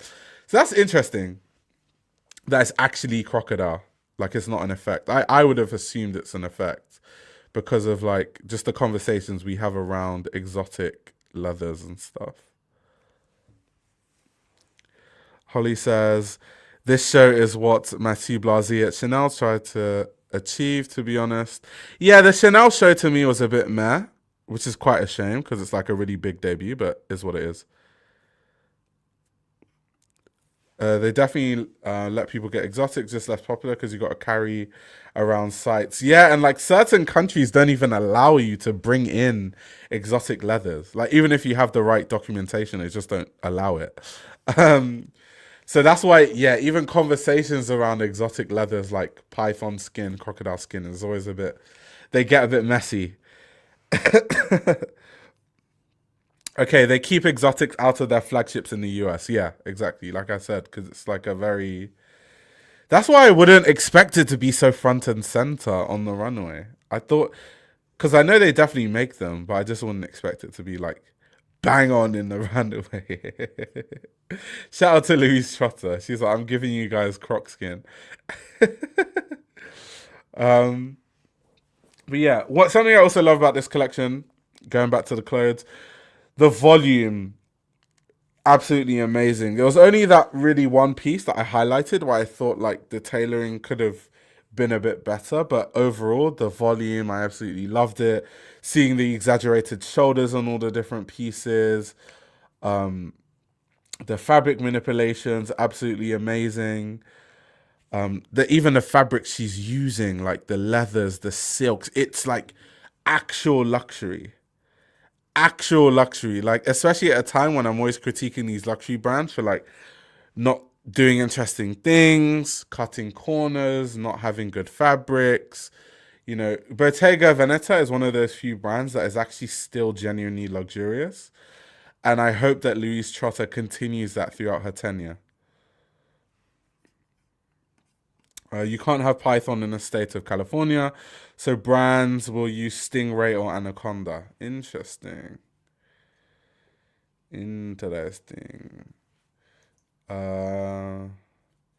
Oh, you mean they keep them out? They keep exotics out in their flagship. Okay. They keep them out for display. Interesting. Yeah, in Europe, they don't really have the exotics on display in like European stores, at least places that I go to, so London and France mainly. I don't really see exotics in the Bottega stores. When's the last time I went to a Bottega store? The last time I went to a Bottega store was in Paris a few months ago. And I don't think I saw any exotics on display. So I think maybe just the laws, because I'm coming from like a European perspective, maybe the laws for these kind of things in the EU is a bit different, which is why they're a bit less on display and front and center. Check out the Bottega VIP residence that they opened last fall. It's insane. Ooh, I might have to check that out. Right above the Madison flagship. That's really cool. Yeah, I'm definitely gonna add that to my bucket list. Just write it down. But yeah, so anyway, I'm being sidetracked. It was an amazing showing from Louise Trotter. I just want to go through all the pieces one by one, because, you know, why not? Bottega has been too hypey for me, but this is much more my style, and I'm interested again. I was last interested in the Thomas Meyer days. Oh, that's a while back. That's a while back. I think Daniel Lee, so the thing about Daniel Lee, because his debut collection, I did like it. It did kind of look a bit space age. Because when I think of like Daniel Lee's debut, let me actually bring that up on the screen before I go through these Louise Trotter looks. It was very like those like really high boots that became big. The simplified versions were the ones that became like really popular and stuff, but like it was very like space agey. And it's a huge departure from Thomas Meyer, because Thomas Meyer's Bottega was a lot more classic. It was a lot more subdued in aesthetic. Even though Thomas Meyer, there was a time when Thomas Meyer was doing like really crazy silks and like crazy colors and stuff. But yeah, I think this is the Daniel Lee debut from what I remember. It just looks like it. But okay, yeah, it is. So yeah, this was the Daniel Lee debut collection. So it's like these like really puffy intrecciato heels. It's like, yeah, they're like really puffy. Yeah, this is when I was talking about space age, this is exactly what I was thinking about. This is like a very like different to what Thomas and I was doing. Like very, very different. So this is what I'm referring to when I'm like the whole space age intergalactic sort of vibe. Like even these boots, right? These ones here. Like these are not the ones that like did well for Bottega, but I remember seeing these on the runway. Like these are really cool. I don't even know how many of those went into production because I've never seen anyone wear those. Like that version of the boots. So yeah. People are telling me to hit the details tab. Yeah, we can scroll down and look at the details because we're just looking at the look. So this is what I'm talking about, where she has the knots here. It's kind of like where you put the button details. Of course, you have the intrecciato as like this sort of back adjuster, which most coats normally have. Footwear is always something I'm really interested in, especially because like Bottega is pushing sneakers right now. I was actually, the last time I went to a Bottega store wasn't a few months ago. It was like a few weeks ago because I was in Harrods. I was in a Bottega store in Harrods and they were like really pushing the sneakers. I was speaking to the sales associate in Bottega in Harrods. He was saying that what they sell the most of to men is the sneakers that Louise Trotter was wearing when she did her walk. So they sell those sneakers a lot, and the Andiamo, like that's kind of what they sell the most, which is very interesting. So I was like, so clearly sneakers are like working for them. So Louise Trotter, obviously talking to the merchandisers, will probably have a deeper focus on like footwear as a category. This style of like loafer is becoming like really big. Like everyone is making that style of loafer, like the Row, Phoebe Philo, Bottega, Le Mer. Who else makes it? Le Mer, Jill Sander. Like a lot of brands are making that style of shoe. Here, once again, we have the knot on the heels.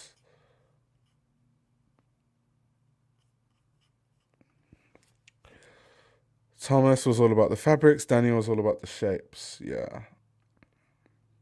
Is anyone crazy about Bottega Veneta footwear? I think it's very hit or miss. I think the good thing about the footwear is that there's something in there for everyone, right? Is everything for me? Not really. This is what I was talking about, like the snake skin. But yeah, it just depends, to be honest. It just depends what you like. These are really cool. You have the huge bags. The high collar. The volume. This coat is amazing. Like the silhouette of this coat is outrageous. So nice. Once again, apparently real crocodile, not a croc effect. If that's actually real crocodile skin, by the way, it's going to be so expensive, it's unreal. Because let me tell you guys about crocodile skin. I learnt this when I went to the Celine factory in Italy. Because at the Celine factory, they have a section in the Celine factory that is like made to order. So the VVVIP clients of Celine, they can order like custom bags, right? So these custom bags in the Celine factory when I was there, they would literally, some of them would cost like 500k, no joke. And it would be like crocodile skin with like diamonds encrusted inside of the 24 karat gold hardware. Like they were just doing whatever they liked in that factory because the VVIPs were just, that's what they wanted. And they were saying that like, the reason why it's so hard to work with crocodile skin is because it's so delicate. Like when you make it into a bag, it scratches really easily. So you have to be really careful. Like they have to wear these special gloves when they're making it and they have to like sew it a certain way. And then also what makes working with crocodile skin hard is that you have to align the scales, which is really, really difficult. Like the way they have to align the scales. So that, yeah, it's a bag that big is going to be so expensive. It's unreal. Like it's going to be so expensive. Again, you've got the shorts, the clutch that I alluded to earlier. Oh, that back detail, I really like that. Is that a zip? Oh, that's nice. Styling, once again, this is what I mean about the styling, because if they're not thinking about the styling, they're just going to zip it down, but they've zipped it halfway to show like what you can kind of do with the styling. Yeah, these are like the sort of clogs that I was talking about that came in many different iterations and different fabrics. But there was like an intrecciato version. We'll probably see it at some point going through these. What do you guys think about the amount of intrecciato? Do you guys think it was overkill, or are you guys here for it?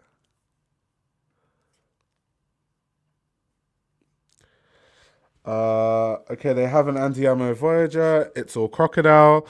Yeah, 200k. That seems about right, because that's how much those bags normally cost. The Voyager is around that size. That grey croc bag will easily be over 100k. Yeah. That makes sense, because those bags do cost that much. Because the Celine bags I'm talking about, they were crocodile skin, but then also with like diamonds and platinum and 24 karat gold. So if you just removed all of that fuss and just had 24 karat gold and croc, it would be about this like 100 to 200k ish. So yeah, people have money to blow. And another thing they said in the factory about crocodile skin bags, not only are they delicate in terms of like they're really prone to scratching, they're also delicate in terms of they get damaged by water really easily. So when you're handling a croc bag, that's literally why these bags are for rich people, because it's like you can't let it scratch, you can't let water touch it, because they get water damage really bad. So it's like you just have to be rich. So you take it from your house into your Mercedes Maybach S-Class, and then you just put it on the other seat in the Mercedes Maybach S-Class. Then you get chauffeured to wherever you're going, or your Rolls Royce or whatever it is, and then you hop out of it, and then you go into the event where your chauffeur has an umbrella around your seat so nothing touches your croc bag, and then you go into the you go into where you're going. Usually the people buying them want them as a showpiece and might only use them once or twice in a year. Yeah, because they're so delicate. But I think, to be honest, if we're being honest also, by the time you're spending 200k on a bag, you probably have so much money that you have a bag collection. So you probably have so many bags anyway that you cycle through the bags. So it'll take you a long time to cycle through all your bags. I understood her view of the assignment. She did good and relied on the iconic weaving. Maybe just a bit too much, but it's all good. Let's see. Does it mean the crocodile bag will look all scratchy after little usage? Well, yes, if you use it like a normal bag. But I can imagine that the people that own these kind of crocodile bags don't use it like normal bags. I'll be surprised if they did, to be honest. I mean, Bottega Veneta is LV's competitor, right? I wouldn't be surprised if they push that signature pack. Is Bottega an LV competitor? I wouldn't say so. Maybe in terms of the Kering stable of brands, what brand do we view as like the high quality one? Yes, that would be Bottega Veneta. And I think in terms of the LVMH brands, what brands do we view as the high quality one? I think they have quite a few. I think we view Berluti as a high quality brand. I think we view Louis Vuitton as a high quality brand, depending on what we're talking about. So if we're talking about like some of their ready to wear stuff, the quality isn't that great. If we're talking about the trunks, the quality is sensational with Louis Vuitton still, even in 2025. So I think it just depends. But I think in terms of earnings, of course, there's no competition. Like, Bottega Veneta does not even make remotely close to the amount of money that Louis Vuitton makes. Here for the Intrecciato. If someone complains it's too much, why even buy Bottega? Once in a while, Io offers us a glimpse into his tax brackets lifestyle, pretending he's only heard about it like he doesn't stream from his yacht. Guys, I'm streaming from my living room. I wish. Streaming from my yacht is crazy. Maybe one day. Definitely not anytime soon. Oh yeah, this is the cape that I was talking about, that like you have to zoom in to see the weaving techniques because it's so fine. Like, so here you can see it a lot better. So you can see it here, but like if you don't zoom in, you don't actually notice. It just looks like a brown cape. Like a really nice brown cape. Oh, okay, in that Bottega Veneta is a heritage leather / luggage house. Okay, yeah, you're correct. Correct. In terms of, yeah, Kering has Bottega Veneta, luggage. LVMH has Louis Vuitton, which is, yeah, seen as like a luggage brand. Yeah, I agree. I definitely agree with that.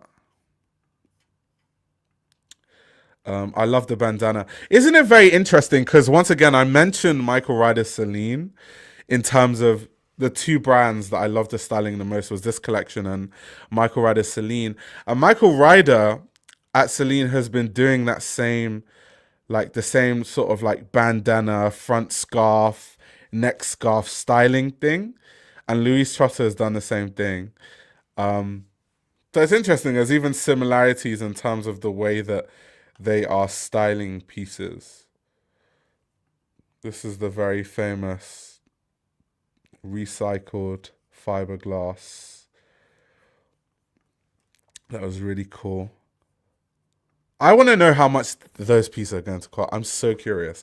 My guess is that the skirt is going to be 25k and the top is going to be 30k. Or it might be slightly more because like inflation.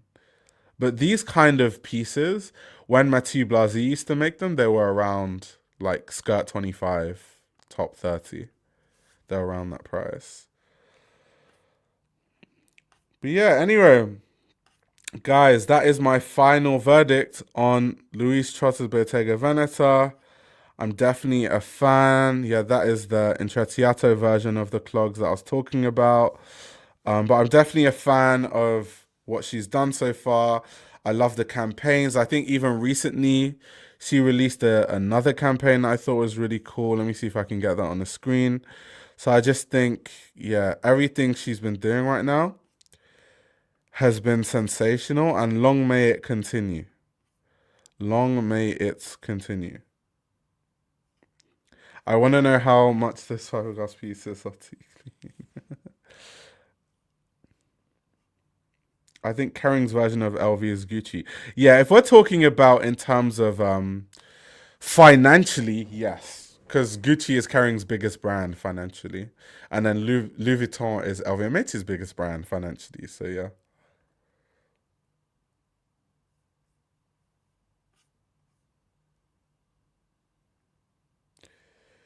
Did she have the best debut this season? I think the person that had the best debut, I think it's subjective. I think it just depends on like what kind of clothing you like, what designers' work spoke to you the most. Me personally, my favorite collection was Michael Ryder's Celine, but I think she definitely had a top 5 collection this season, that's for sure. I think on most people's list, if most people in fashion, most journalists, most commentators, whatever you want to call people, if you ask them from last season, what are your top 5 collections? I think almost everyone would have Bottega Veneta as part of their top 5. So I think so. I think it was definitely one of the top collections. Kering wants Bottega to compete from a quality level with Hermes. Yeah, because even like the price point, they've started aligning the price point with Hermes quite a lot, actually. So yeah, that's very true. Oh my God, there's someone at the door.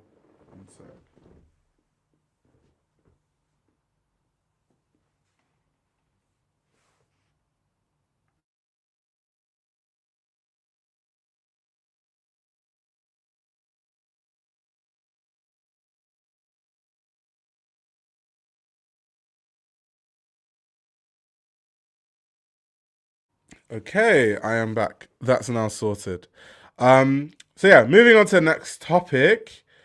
Something I really wanted to touch on is kind of very indicative of where fashion as a whole is right now.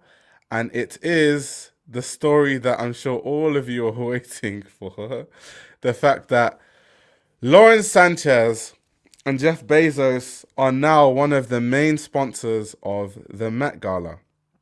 I have so much to say about this, honestly. It's like absolutely insane the times that we're living in right now, where Jeff Bezos and Lauren Sanchez Bezos are literally like being forced down our throats as like fashionable people and fashion people. Now, one thing I will say, because it almost feels like Anna Wintour has been courting Lauren Sanchez and Jeff Bezos for a while now. I mean, we saw Vogue cover their wedding, and that she was wearing that ghastly, Lauren Sanchez was wearing that ghastly Dolce & Gabbana custom dress that she wore to her wedding. Absolutely ghastly. We also saw, we've just been seeing them forced down our throats. It seems to me that Anna Wintour has been like soft launching the Bezos family to us, and like the Met Gala is now this like kind of we've tested the temperature and we've seen that it's fine, so now it's fine for them to just like sponsor the whole thing. One thing I will say very bluntly about Lauren Sanchez, she is never going to be a fashion person. We are never going to look at Lauren Sanchez as a fashion person. She needs to give up. Lauren Sanchez has no contribution to fashion other than the fact that she's rich by proxy of being married to Jeff Bezos. Meaning, no one looks to Lauren Sanchez for style. She's kind of a meme in fashion. A lot of stuff she wears are ghastly. Her wedding dress was ghastly. She's worn brands from like archives, like she's worn Archive John Galliano, but that's, you're rich. Any rich person can wear Archive John Galliano. Like she's not even a tastemaker in fashion. So I don't understand why they're trying so hard to force Lauren Sanchez down our throats. Why are they trying to force it on us? Like, she's not a fashion person. I know she wants to be, but she isn't.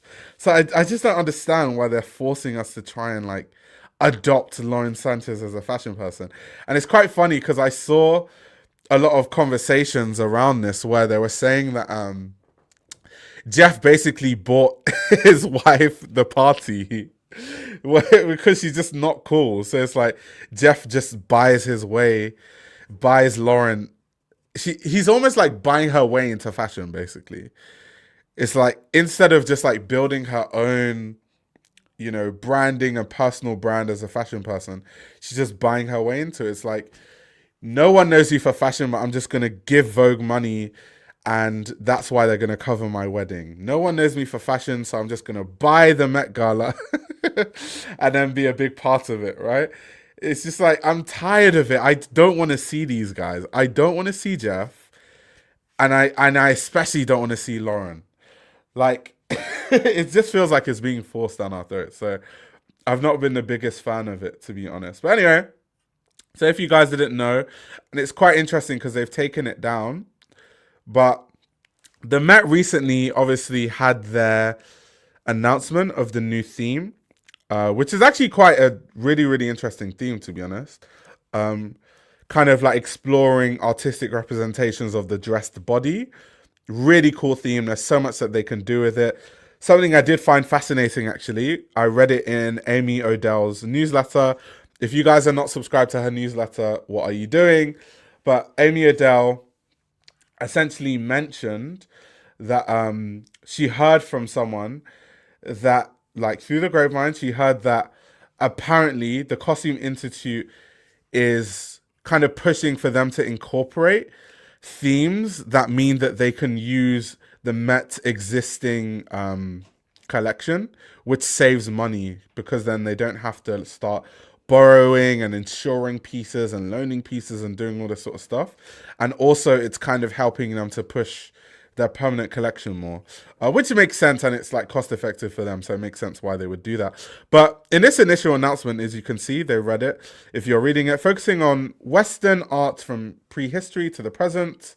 The show will explore artistic representations of the dress body, pairing fashions and artworks from the museum's vast collection to highlight the inherent relationship between clothing and the body. Costume art is the inaugural exhibition in a new nearly 12,000 square foot suite of galleries adjacent to the Great Hall, which will display the department's annual spring show and mark a new chapter for the museum. Now, it's funny because they kind of removed it because as you can see from the comments, there's so much backlash about, the Bezos family being involved and being the main sponsor. So I'm going to read the statement that was there before they removed it. So let me just go through that in my notes. So it said, the funds raised to provide the Costume Institute with its primary source of annual funding for exhibitions, publications, acquisitions, and operations, and also to support other museum activities, was made possible by Jeff Bezos and Lauren Sanchez Bezos. Additional support is provided by Saint Laurent and Condé Nast. The catalogue is made possible by Saint Laurent. So that's actually like the full statement. So it is kind of funny that they've kind of been removing it over time. I do also agree with you, Culture. I also hate the whole focus on Western art as well. I mean, that's exactly what they've been doing since their inception. Yeah, 100%. And I think that's like a big issue because one thing about Western art anyway is that Western art is like vast. So Western art has a lot of inspirations from all over the world, all baked into it. So it's kind of like very reductive to only look at Western art or only to look at things through a Western lens. I think you should look through things through a global lens, with the West being a very important part of that, especially because, the Met is in New York. It's in a Western country, but then also we can look at Asia that's really influential in art. We can look at Africa, we can look at Latin America. So at the end of the day, it's just very reductive to always look at things through a Western lens. It's very reductive. I do agree with you. But I do still think that there'll be many good things that will actually come from the Costume Institute. So yeah, it's very interesting, despite the overwhelmingly negative response online, that they've decided to continue to force these guys down our throats. Anna Wintour continues to push these people down our throats. And I think more importantly than anything else, something that I wrote in my notes and I wanted to highlight is, I think this is a big indicator of where Vogue as an institution is going, right? We've seen Vogue more and more lean more into becoming more of an events company than a fashion magazine. We've seen Vogue World, we've seen the amount of revenue they've been generating through Vogue World. And I think really having the Bezos family involved and invest in it, I think over time, it's going to become less and less of a thing that's for the Costume Institute and a fundraiser for the Met. And it's going to start to veer into a for-profit kind of spectacle the more time goes and the more that Vogue is looking at different events and how they can make money through all these events. So I wouldn't be surprised if 5 years from now, Jeff and, Lauren are putting Amazon banners on the front page, on the front of the Met Gala, and then Vogue is pocketing like a fee, a consultancy finder's fee for bringing the Bezos family on board, and that's going to like fund a lot of like Vogue. Because if they don't, if they don't diversify, a lot of what's going to happen is going to be similar to what's going on at Teen Vogue, for example.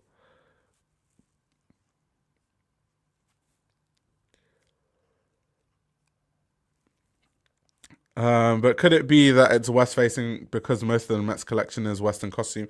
That's definitely part of it, but I even think part of the fact that the Met's costume collection isn't like mainly Western is kind of problematic in the first place. So the whole point of last year's theme was kind of to address that. So to address that last year, just to then do a complete 180 and then go in a completely different direction to that is just a bit strange. The upcoming building for the Costume Institute will be the Jeff and Lauren Bezos wing. That's definitely coming. It's definitely coming. And I know when I looked at the figures for how much exactly they are investing, I think it was like, was it 5 or 6 million? I can't remember the exact figure, but I remember it being like, I think 5 or 6 million. And to be honest, that's not that much money. When you consider how much is, he's worth 233 billion. Oh my God, I didn't even know he was worth this much. He's worth $233 billion. Oh my gosh. So, $6 million investment is nothing to someone like him, right? It's literally nothing. It's like me going to buy groceries now and buying a loaf of bread. It's literally the equivalent of that. It might even be less than that, to be honest. Like 233 billion is outrageous amounts of money. That is outrageous. I didn't even know that, because I haven't checked net worths of like these like richest men in the world for so long. I didn't even know that like there was a time when all of them had like 100 billion in like net worth around there. So they've moved into the like 200s. How much is Elon Musk worth? Wait, I'm just so curious now. 400 and oh my 460 billion. Oh my gosh. Yeah, so these guys, like Jeff has the power to literally just buy the whole of the, not the whole of the fashion industry, but I mean like in terms of media. I mean, Jeff already owns really big media companies anyway. So him adding Vogue to the portfolio won't surprise me. And him, you know, trying to take over like the Met Gala and all that sort of stuff won't surprise me either. And it seems like Anna Wintour has kind of been slowly introducing it into fashion. So let me know what you guys think in the chat. I'm curious to know what your thoughts are on the Bezos family being heavily involved and being a major sponsor for next year's Met Gala. If she buys herself a CFDA seat and names the award after herself, that will be a real flex. That's insane. OMG, I remember 2022 and Arnault was the richest with 180 billion. What the F is 460? Yeah, 460 billion is insane. Like, that means in like 20 to 30 years, if we're not careful, there'll be actual trillionaires. Like, trillionaires. That is outrageous. Like, that is wild. And like, people are literally struggling to make ends meet. Like, that is crazy.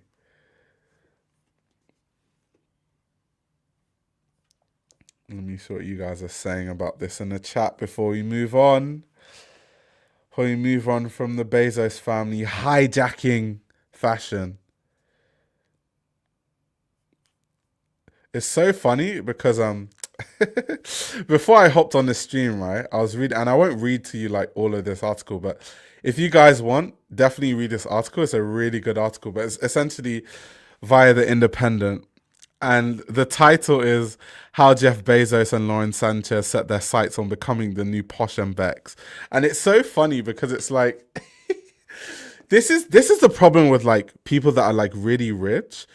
I feel like sometimes you might get to a level of wealth where you genuinely think that you can buy cultural capital, but you can't.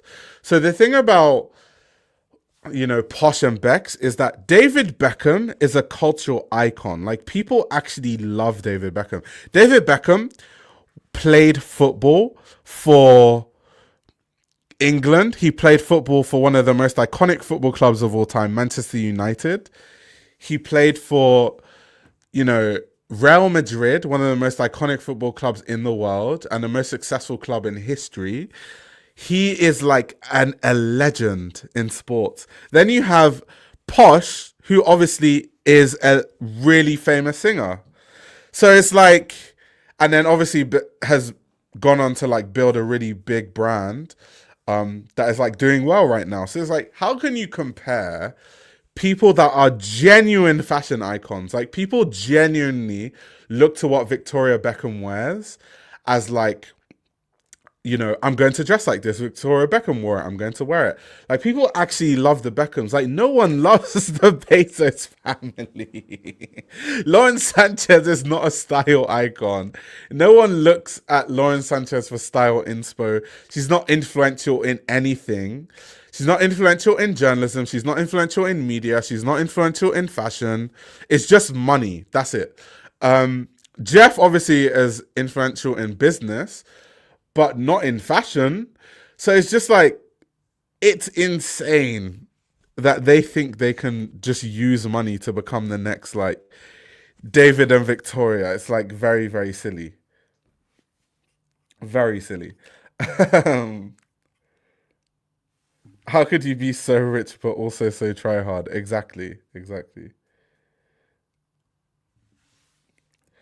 The social network was so prescient when it comes to these demons just wanting normal human connection and only finding one way to achieve it, by swindling their way to billions.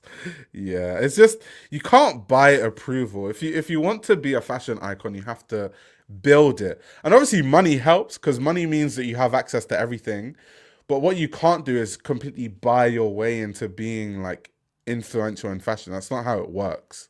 Like, everyone who's influential in fashion is influential because they've paid their dues. Like, Anna Wintour is influential in fashion because he's literally been the head of the biggest media company in fashion since before I was born. So it's just like night and day with these people. But anyway, moving on, because I don't want to talk about this family any longer. It tires me to talk about this family. So next, I wanted to talk about the infamous iPhone Pocket that Apple made in collaboration with Issey Miyake. Now, I have touched on this on Instagram. I kind of wanted to retouch on this because I think it's so interesting, and I think it says a lot about where products are in the current day. I saved the most vomit-inducing topics for last. Hey, these are fashion topics, and I talk about what happens in fashion. It's how it goes. So anyway, for those that don't know, Apple made this atrocity of a product that they're calling the iPhone Pocket, and they're calling it a beautiful way to wear and carry an iPhone.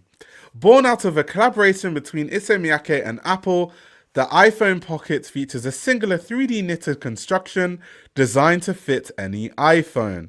Now, of course, people are drawing parallels to kind of the history of Apple with this collaboration.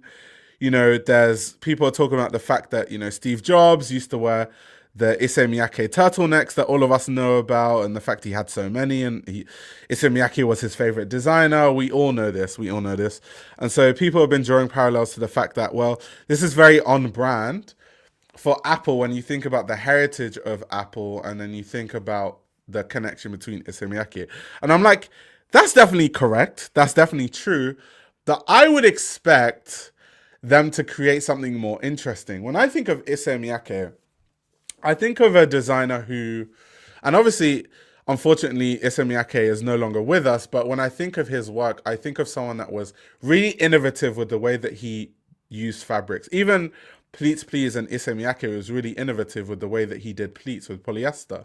The same way Issey Miyake in the 90s was using like bamboo fabrics and pineapple leathers. All the stuff that people talk about now, when people are like, oh my God, it's so innovative. People are using like pineapple leather. I'm like, Issey Miyake did that in the 90s. People are using cactus. Issey Miyake did that in the 90s. People are using bamboo. Issey Miyake did that in the 90s. So it's like, I hate it when these brands when the founder dies and they just water down all these brands and they don't do any more work. It's like, where are the people at Issey Miyake that are trying to find new fabric manipulations and stuff? Apple would have been the perfect brand to do this with, because Apple is a tech company and they have all these tech resources. So I would have thought that, you know, I just would have thought that they just would have done something way more interesting, and they would have used a more interesting fabric rather than this sort of like, 3D knitted construction. Like, it's not that innovative. Like, it really isn't. So reading on, it says, Issey, Miyake, and Apple today unveiled the iPhone Pocket, inspired by the concept of a piece of cloth. Now, really odd once again, because a POC is what I like to call it, a piece of cloth. But a piece of cloth by Issey Miyake, the whole point of it, this is what I mean about brands just like bastardizing the heritage of their own brands, right? So the whole point of a piece of cloth, right, is it's supposed to be this line that kind of showcases like sustainability and like different fabric manipulations where you don't have so many offcuts, and showing different ways to design fabrics in that way, different ways of using fabrics, different pleating techniques. That's what like a piece of cloth is about. It's not about just making some like mass-produced 3D knitted piece. It's almost like they're forcing, narrative down our throats. But if you actually delve deep and like look at what are these things supposed to like represent, there's nothing a piece of cloth about this Apple product. So for them to say inspired by the concept of a piece of cloth, I personally don't see it. But reading on, its singular 3D knitted construction is designed to fit any iPhone as well as all pocketable items. Beginning Friday, November 14th, it will be available at select Apple Store locations and on apple.com in France, Greater China, Italy, Japan, Singapore, South Korea, the UK, and the US. The iPhone Pocket features a ribbed open structure with the qualities of the original pleats by Issey Miyake. Born from the idea of creating an additional pocket, its understated design fully encloses the iPhone, expanding to fit more of a user's everyday items. And when stretched, the open textile subtly reveals its contents and allows users to peek at their iPhone display. iPhone Pocket can be worn in a variety of ways: handheld, tied onto bags, or worn directly on the body. Featuring a playful color palette, the short strap design is available in 8 colors and the long strap design in 3 colors. Now, the first thing that was crazy to me about this whole thing before we like read on was the price. The price for the long strap was £220 and for the short strap was £140. Now, for basically a glorified sock, to spend £140. Now, one second, let me actually go on the Pleats Please website and see how much actual Pleats Please costs, just to show you how outrageous this price is. Because I feel like the Pleats Please vest, let me see if I can find, I'm going to find it on the website. Let's see, type vest. Okay, so you're telling me, one second, I need to find this. Yeah, because normally this is the off-shoulder vest. That's not what I'm looking for. I'm looking for the, like this sort of stuff, the rib knit. So you're telling me that you can get a Pleats Please knitted vest for the price of 2 of those tiny ass like socks. So in what world can someone tell me that that is worth, like, that the pricing makes sense? Like, in what universe is it? And I'm talking about, and no one really, if you're being sensible, no one really pays retail for Pleats Please. Like, Pleats Please and Un Plissé always goes on sale. Like, just go on Farfetch or like Essence during the sale. You'll find loads of them.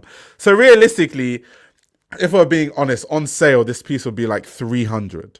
So for almost the price of the long iPhone Pocket, you can actually get a Pleats Please vest. So I just don't understand it. I feel like the people that are buying this are fashion victims, if I'm going to be very honest. I just don't get it. I don't get it.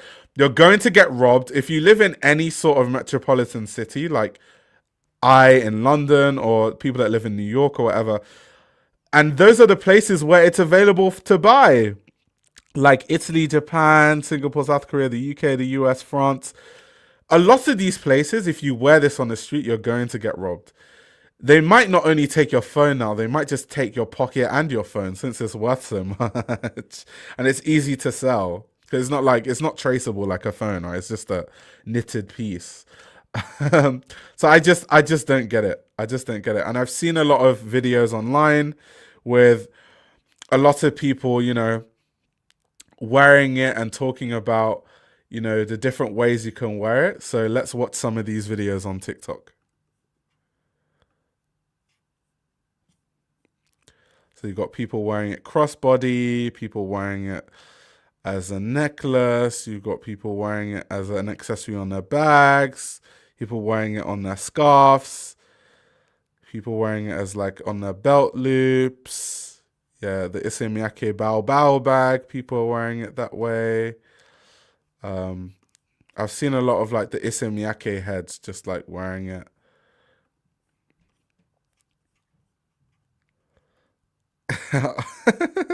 I'll take the $20 knockoff from the Bezos site. Are you talking about pleats, please? Yeah, like I would buy my own plissé pieces. I definitely got them like 60% off, like, or if not more. So you can literally buy full-blown un plissé pleats, please pieces for less money than this basically glorified sock. This like sock sleeve. Are there any reviews? Not that I've seen, but I haven't actually checked. There probably are, because I know on the first day that they released, it actually sold out, which surprised me. But then again, I don't know how many of them they actually made, but they did really, really well. I'm dying at the Borat comment on the TikTok video. It is insane though. Yeah, people saying it's wearable art. People are just like forcing it. Like, there is nothing that screams wearable art like a 3D knitted piece, right? Wearable art. Like, really? My grandma could knit this wearable art in a few hours.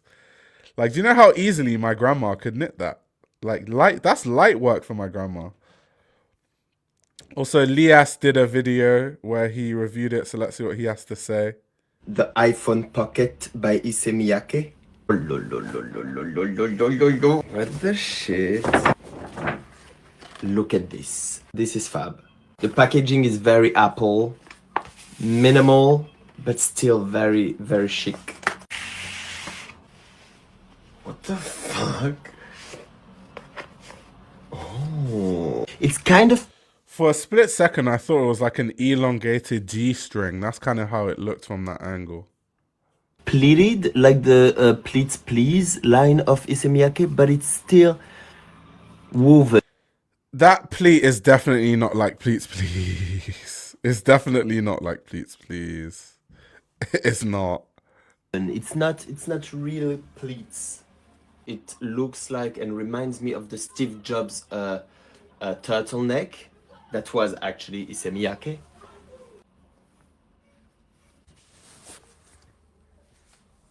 I don't know how practical this is, because maybe people will be able to rob me. Literally, if you watch any video of a pickpocket, how pickpockets work is they normally work in teams. So they have one person who distracts you, and then the other person comes up behind you and like dips their bag into your bag, dips their hand into your bag and slowly removes it. Or they dip their hand into your pocket. Do you know how much easier it is when you're wearing something like that? They don't even need to dip it. I could just like, the robber could just come with massive scissors and just cut your thing and grab it and run away. Like, crazy. Maybe, oh, you can put it like this. You can put it as a necklace. And this is still like 300 euros. So, I don't know. What do we think? This is... So what I think is it's a very stupid product. And the people that are buying it are fashion victims. Honestly. It would have worked if Issey just quietly launched it without much promo and without the Apple tie-in. Yeah, I'm with you, actually. I've been thinking about this. I think that if Issey Miyake launched it as like an accessory for your Issey Miyake Bao Bao bag, it would have hit low key. It would have hit, but I don't think they would have charged that much, because if you think of how much Please Please and Un Poussé costs, they couldn't. It just wouldn't make sense in terms of like the lineup of what they sell for them to charge that much. How much is Let me go on the Issey Miyake website again. I don't know how much, inflation. How much are the Issey Miyake Bao Bao bags these days? Let me have a look. So, okay, so a crossbody, you can get a Bao Bao crossbody bag for £330. So yeah, it wouldn't make sense for them to sell you a piece of cloth for $220 when you can get a Bao Bao bag for $330.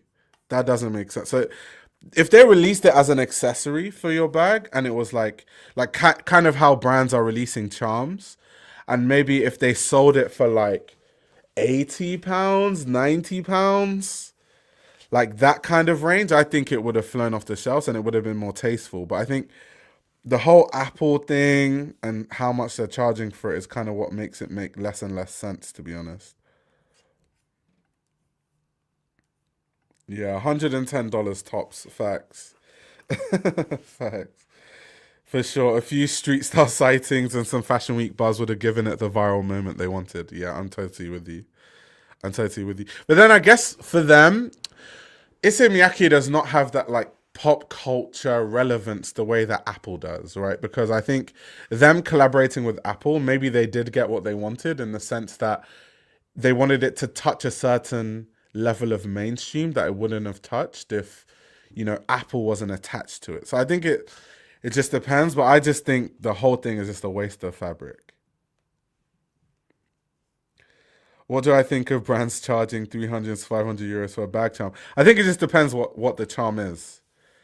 What is the charm made out of? I think it just depends. But if it's just some random ass like plastic charm, then that's crazy. It makes sense for Apple, not gonna lie, because the Hermes watch band costs 500 plus. Yeah, for sure. For sure. I think Apple in general, though, that a lot of their products when they collaborate with luxury brands are super expensive. It's just that in the realm of Issey Miyake, though, the pricing doesn't make sense. So me coming from a fashion perspective is just like, why would anyone buy that? Like, look at the price of it. It doesn't make any sense. It really doesn't make any sense. And also that Hermes watch is flipping hilarious, by the way. Like, let me bring that on the... I almost swore. Let me bring that on the screen because it's so funny.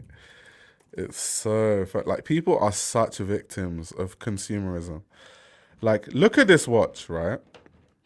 So this Apple Hermes watch, this is literally Fashion Victim 101. Like, they quite literally have just Hermes Paris on the clock, and they sell you on like anchored in style. There's no difference to the normal Apple watches. They have like the silver chain link version, or you can get like a leather strap. They give you like a touch of Hermes leather, literally like a slither of Hermes leather, and that's like it basically. So yeah. You're talking about the company with 1K caster wheels for their Mac Pro. It's part of the Apple heritage to overcharge. Yeah, it totally is. They're completely unserious. Like, I genuinely believe that these pieces that Apple is making, this is just a test on like consumerism. This is like consumerism's final boss. Like, the things people will pay just because like a luxury brand is associated and attached to it is quite fascinating, to be honest. It's like, Mum, we can see you in the background.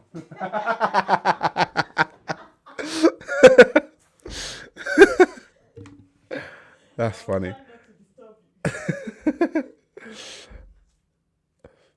Hot take, but Apple watches are outrageously priced and aren't useful at all. They're impossible to repair. Yeah, facts. That is facts.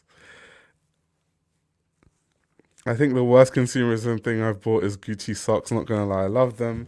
Pink, sparkly, and knee high. Hey, so long as So long as you love them, that's what matters. That's what matters. For the same price, a much nicer watch can be bought that will last generations if cared for. Yeah, like if you buy, because Apple Watches, especially the more expensive ones, like they can go up to like 1.5K.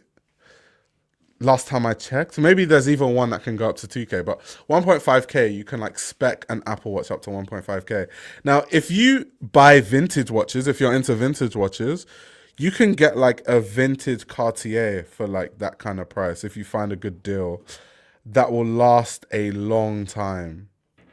So even like the concept of like buying an Hermes, like there's so many, like, I don't even want to be like mean, but like if you buy an Hermes Apple Watch, it says a lot about the kind of person that you are, or like where your values lie, and like how much of like a consumer you are. It's like insane. So yeah, that's my verdict on the Apple products and how Apple continues to test all of us on how crazy we can go when it comes to, you know, consumerism. But last but not least, the last thing I wanted to touch about in the stream, this has been a very long stream, almost 2.5 hours, is the Lyst Index. Someone in the last stream said they wanted me to talk about it, so I added it to my list for today of things to talk about. So yeah, let's talk about the Lyst Q3 2025 Index. Yeah, someone says, I feel like the Labubu craze is already finished. I feel like it's still around, but it's kind of fizzling out. But I see what you mean. So let's look, the hottest brands. So let me have a look. Let me make sense of this list. I'm surprised that Valentino is on this list because I don't think that... Actually, no, I lied. I know why Valentino is on this list. Let me show you guys something, actually, because you guys will not see this report anywhere. You'll only see it from me because I have, obviously, as someone that works in the industry, I have access to like all these like crazy stats and stuff because I just get sent stuff. Let me show you guys this these stats quickly. 1 second. Let me just see if I can put this on the screen. Because I was about to say I don't know why, but I was like, actually, I take it back. I do know why Valentino is on that list.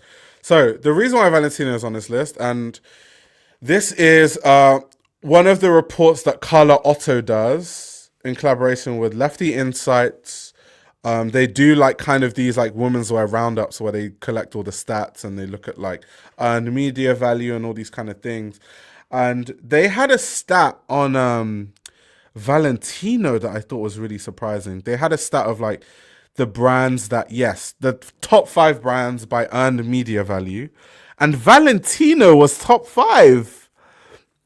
And so I asked them, I was like, why is Valentino top 5? And they essentially said that Valentino is using like a lot of Thai influencers that are really famous and like Thai celebrities.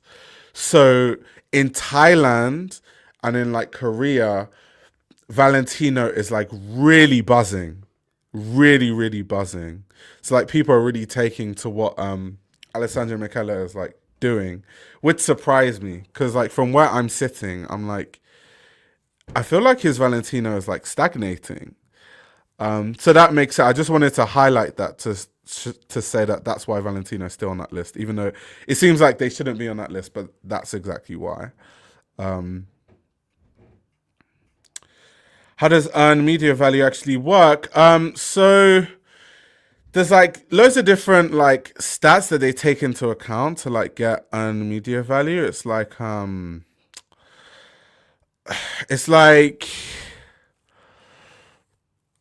how do I even describe it? Because it's like so many stats that they track. It's like searches, impressions, online impressions. It's like how many times people are searching the thing. It's like how many views like people get from making videos about it, and they like compile these views. So like on TikTok, on Instagram, on YouTube, on Facebook. but they have like a way of like using machine learning to kind of like collect these stats basically. I think they will increase their stake yearly until full ownership. Oh, you're talking about for Valentino. Yeah. You're talking about Kering, right? Yeah, probably. But it seems like they're clearly doing really well. So going back to Lyst Index, okay, so you have Valentino at 20. Stone Island is in the top 20. Let me see why Stone Island is here. Okay. I haven't been seeing a lot of Stone Island, so that's beyond me. It makes sense why Elia and Jacquemus are down. There's not been a lot of buzz from them. Balenciaga, yeah, there's not been too much buzz. They're kind of in a transition period with Pierpaolo Piccioli at this point. Let me continue having a look. Skims, I think, should be higher. I think, not that I'm a fan of Skims, but I think that Skims has been one of those brands that has been so buzzy, and I think it's been part of the news cycle and the media cycle recently. So I'm quite surprised it's not higher on this list.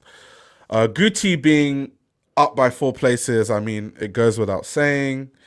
We've seen kind of Demna's had a really strong start at Gucci, so that makes sense. Burberry going up makes a lot of sense too. They've had a strong run with their campaigns, like the bus campaign, the fish and chips campaign. They had Daniel Lee's like collection was really his last, not the last collection, but the collection before, which I'm sure accounts to Q3. People really took well to that.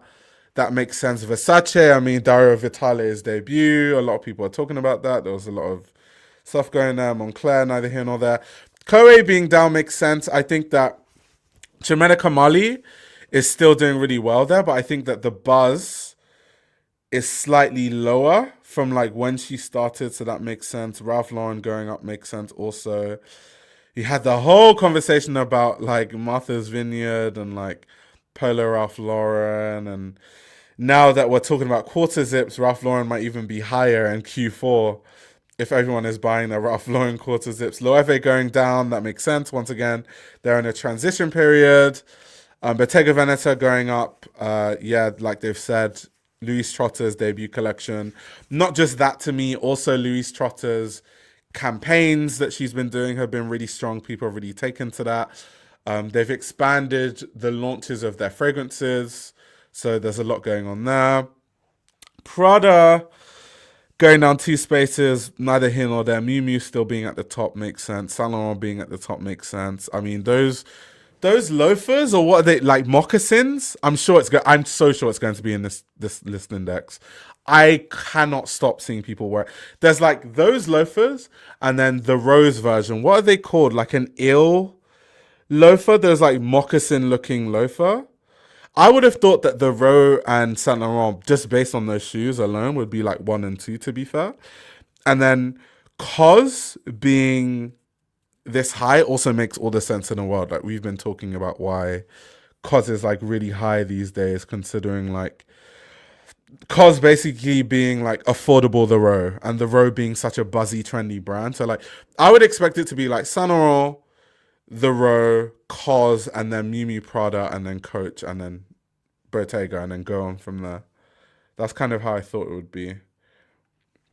I think Dior is going to be big in Q4, because I think J.W. Anderson just had his like women's wear debut. Of course, the menswear debut happened, but yeah. So I think it's more of like a Q4 thing when people start like wearing the stuff and all of that.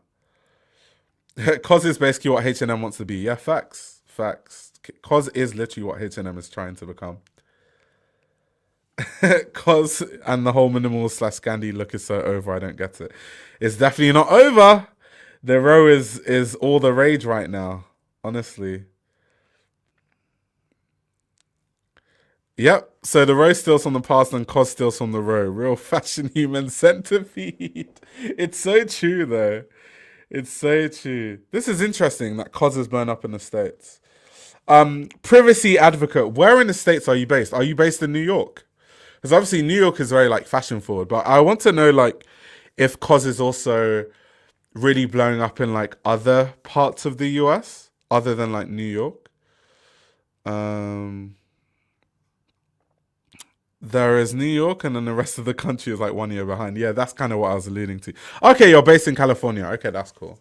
That's cool. California is still like really fashion forward though. I wouldn't say California is as, if I think of like the places that are most fashion forward, and this is like, I'm not American, so this is outside looking in, but I would say it's New York, and then it's Atlanta, and then it's like parts of California, like the Bay, LA, and then it's like Miami. That's how I see it anyway. That's how I've always seen it, but I could be wrong. I could be wrong. The Americans in the chat will correct me if I'm completely incorrect. But if COS takes over, we're headed towards an APC resurgence, and no sane human being wants that. Oh my God, remember the time when people were wearing APC denim and Isabel Marant sneakers? What a time. What a time to be alive. But anyway, let's see. Oh my God, I knew it. I knew they had to talk about these loafers. Like, how can you, and wait, let me just skip, because before we read through this, I want to see if like they talked about the road. Yes. Okay, I'm on the right track. These two loafers here, I'm surprised they're not 1 and 2, to be fair. This Saint Laurent loafer and then the Ro Il loafer. I cannot get rid of these two products on my timeline. Like, I cannot get rid of them. But let's see what they have to say. The Q3 Lyst Index lands at an inflection point for fashion. The season reflects an unusual mix of moods, uncertainty for brands mid-transition. That's kind of like what I was alluding to. So many brands are mid-transition, whether we're talking about Loewe, Balenciaga, even Dior kind of, Bottega kind of. So it's kind of like, yeah, fashion is in this like transitional period. And clarity for those doubling down on what they do best. All but 3 brands in the table move position this quarter, with the biggest swings coming from COS's breakthrough into the top 3, up 4 places since Q2, and Loewe sharply feeling the loss of JW Anderson, moving down 6 spaces. Amid creative reshuffles and collection recalibrations, one thing feels clear: the brands winning right now are those who know who they are. Saint Laurent strides confidently into first position for the first time, where others rewrite their codes. Saint Laurent's handwriting has only become sharper. The consistency of silhouette, slick sensuality, and unshakable confidence continues to cut through the noise. Searches for Le Loafer, Q3's second hottest product, rose an average of 66% month on month during the quarter. Priced at $1,000, the shoe distills the Saint Laurent philosophy: refined, subtle, and sophisticated. I will never understand how much luxury brands charge for their footwear. I just don't get it. Like, I talk about this all the time, but I'm a fan of like these like heritage British footwear brands, you know, the Grensons, the Churches, the Gagliano and Girlings, the John Lobs, and these companies all charge less than luxury brands for top of the range quality footwear. I will never understand how much these luxury brands charge. And like these brands that I'm talking about, they aren't cheap. Like John Lobb is not cheap. Grenson, I bought Adrian loafers from Grenson that I've been saving up for like damn near a year, and they cost like, I think like £450. And then I had to buy shoe trees that cost like 60, really expensive. So in all, it was like 510.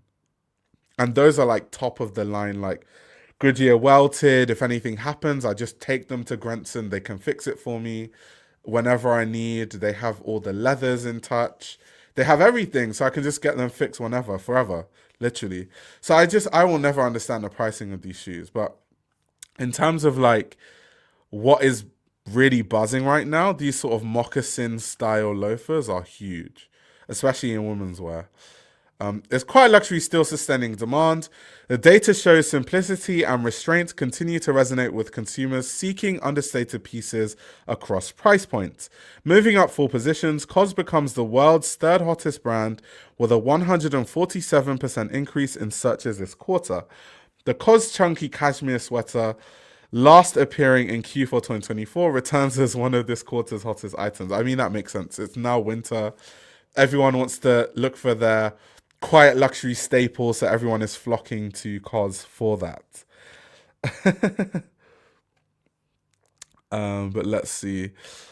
The style encapsulates the brand's appeal, architectural restraint, understated warmth, and tactile minimalism that feels grown up without stiffness. Meanwhile, the row moves up 2 spaces into 4th position, with demand up 28% this quarter. In Q2, its flip-flop defined a summer trend this quarter. The eel loafer dominates searches, sitting neatly at an aesthetic dialogue with Saint Laurent's own. Oh my god, those flip-flops by the row was consumerism's final boss. I'm not sure if you guys remember. Let me put that on the screen. I cannot believe that those flip-flops sold out. Like, people genuinely were obsessed with flip-flops at the row. These like flip-flops, there was like a colorway that was like red that people were really buying. But I cannot believe for the life of me that basic flip-flops, people were losing their minds over that, and like it was sold out. I just cannot believe it. People are really fashion victims. And I'm the guy that I'm just like, buy what you want to buy, be into whatever brand you're into. People are into different things. I think there's beauty in that. But I think there's just certain items where enough is enough and you have to like draw a line somewhere. Where I draw the line is like the row flip-flops or like the Apple Issey Miyake collab. Like that's where I draw the line. But moving on. Still in 5th position, demand for Coach on Lyst rose 29% this quarter, with strong social buzz supported by high-profile sports ambassadors, product placements in The Devil Wears Prada 2, and partnership with The Summer I Turned Pretty. The Empire bag, this quarter's 10th hottest product, helped anchor the brand's summer success. Another American brand seeing digital culture-led growth is Ralph Lauren, rising 2 places with a 6% quarterly increase in searches. Taylor Swift's engagement announcement in a striped Ralph Lauren dress, number 9 in the hottest products, became an online flashpoint, blurring the line between celebrity endorsement and skillful brand storytelling. Wow, the girlies really, really want to look like Taylor Swift, it seems. That's crazy. So I did post a video about the Rose sample sale. So after this stream, if you go to my recent videos, one of them is about the Rose sample sale. Let's see. This I really want to read because I'm like Stone Island. Interesting. Let me see what they say about Stone Island. There was a 115% increase in demand for Stone Island on Lyst this quarter. American brands are resonating outside of the top 22. Madewell saw 34% growth this quarter, riding the wave of the mall brand renaissance, bringing brands like Gap and American Eagle back into the online conversation for younger shoppers. Brands are effectively capitalizing on moments of social media virality and tapping talent more relevant to Gen Z, such as Sydney Sweeney and Cat's Eye, to reach these audiences in a digitally native context. There's movement in the middle of the pack. Burberry climbs 4 positions with a 14% lift in demand this quarter as Daniel Lee's recalibration finds its audience. That's kind of what I was talking about in terms of, the recalibration and kind of the fact that people are really taking and warming to Daniel Lee's Burberry right now. And a lot of products, even like the campaigns like I talked about, the one with Bus Auntie in it, the one with where they went to like they did the Burberry Festival. There was the campaign they did with at the fish and chip shop. So they're really leaning into this like Britishness, and they're really like, I don't know. I found out that they actually did hire a new marketing team, and all those really cool campaigns came when that marketing team came. So it really is that marketing team that has like turned everything around for Burberry, to be fair. And that just shows you the power of marketing. But reading on, Skims continues its product-driven ascent with demand now up 271% year on year. That's why I said that I thought Skims would be higher, because where was Skims again in this list? Skims is 15. Yeah, I would have thought that Skims would be way higher. For Q4, if Skims is not higher, I would be surprised. I'll be quite shocked. But reading on, viral launches like the face wrap sustained cultural dominance and led customers back to hero pieces like the nipple bra, which saw a 69% spike in searches this August, once again proving the brand's ability to turn conversation into conversion. Stone Island re-enters the index after 4 years outside the top 20 with a strong 115% quarter-on-quarter rise in demand. A long-time pillar of casual subculture, the brand garnered mainstream attention this quarter, supported by the halo effect of Oasis's reunion shows. Oh! So Oasis members were wearing Stone Island. Oh, okay, that makes sense. That makes sense. Okay, that makes sense. I didn't realize that people were like searching Stone Island because they were wearing Stone Island. Okay, that's cool. That's cool. Is Nike back? A 7% rise in demand on Lyst this quarter predicts a comeback maybe on the cards. With 2 products in the hottest list, the Nike Shox and the Nike X Jacquemus Moon shoe, the brand proves that a combination of design, nostalgia, and collaboration remains a winning formula.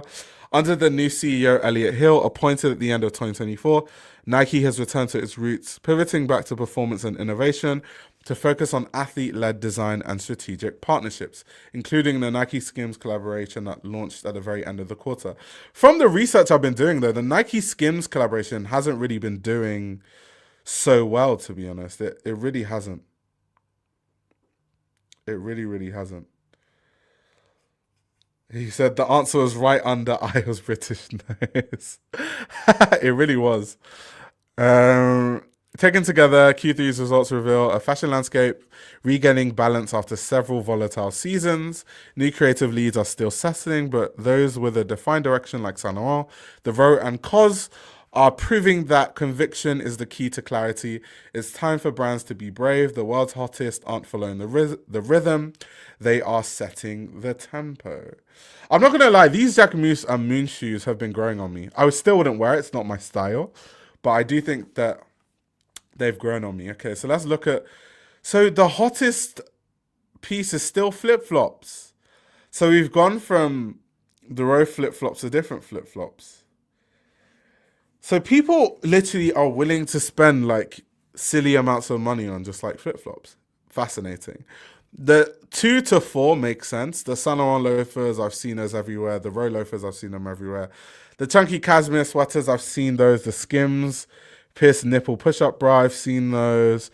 The Jacquemus shoes, I've seen those. I've seen a lot of people in Shox. I haven't actually seen the Savette really buzzing. I know the polo dresses because of Taylor Swift. The Coach bag also, I've seen a lot of buzz around that. So I agree with like 8 out of 10 of the products that I'm seeing on this list in terms of like what I see people talking about, what I see people wearing, the conversations I see people have online. There's definitely alignment there. Let's look at brands moving fast. Norhammer, known for sharply tailored leather outerwear, the Paris-based label blends Parisian polish with a subversive biker-inspired edge. Being worn by Kendall Jenner, Gigi Hadid, Rosie Huntington, White Lee, and Hailey Bieber. Why is it always the same names? It's always Rosie, Gigi, Kendall, and Hailey. It's like always the same girlies. Like always the same rotation. Nike, a global benchmark for performance and innovation. They kind of touched on this earlier. Nike fuses sport, culture, and design into generation-defining products. Worn by Jacob Elordi, Jennifer Lawrence, Dakota Johnson, and Kendrick Lamar. Oh my God. So let me give you guys some tea about Nike, right? Because so Nike obviously has been struggling as of late. They've been struggling to really capture the zeitgeist. There have been companies like On Running, like what other companies are there apart from On Running? Even like Puma has been doing really well recently. Adidas also with like things like the Sambas and the Gazelles and stuff like that. So they just haven't been able to capture the zeitgeist the way other brands have captured the zeitgeist. And I actually found out that a lot of the reasons why brands like On Running were really exploding was because a lot of the people that work at On Running, like the marketing people, the execs, are people from Nike.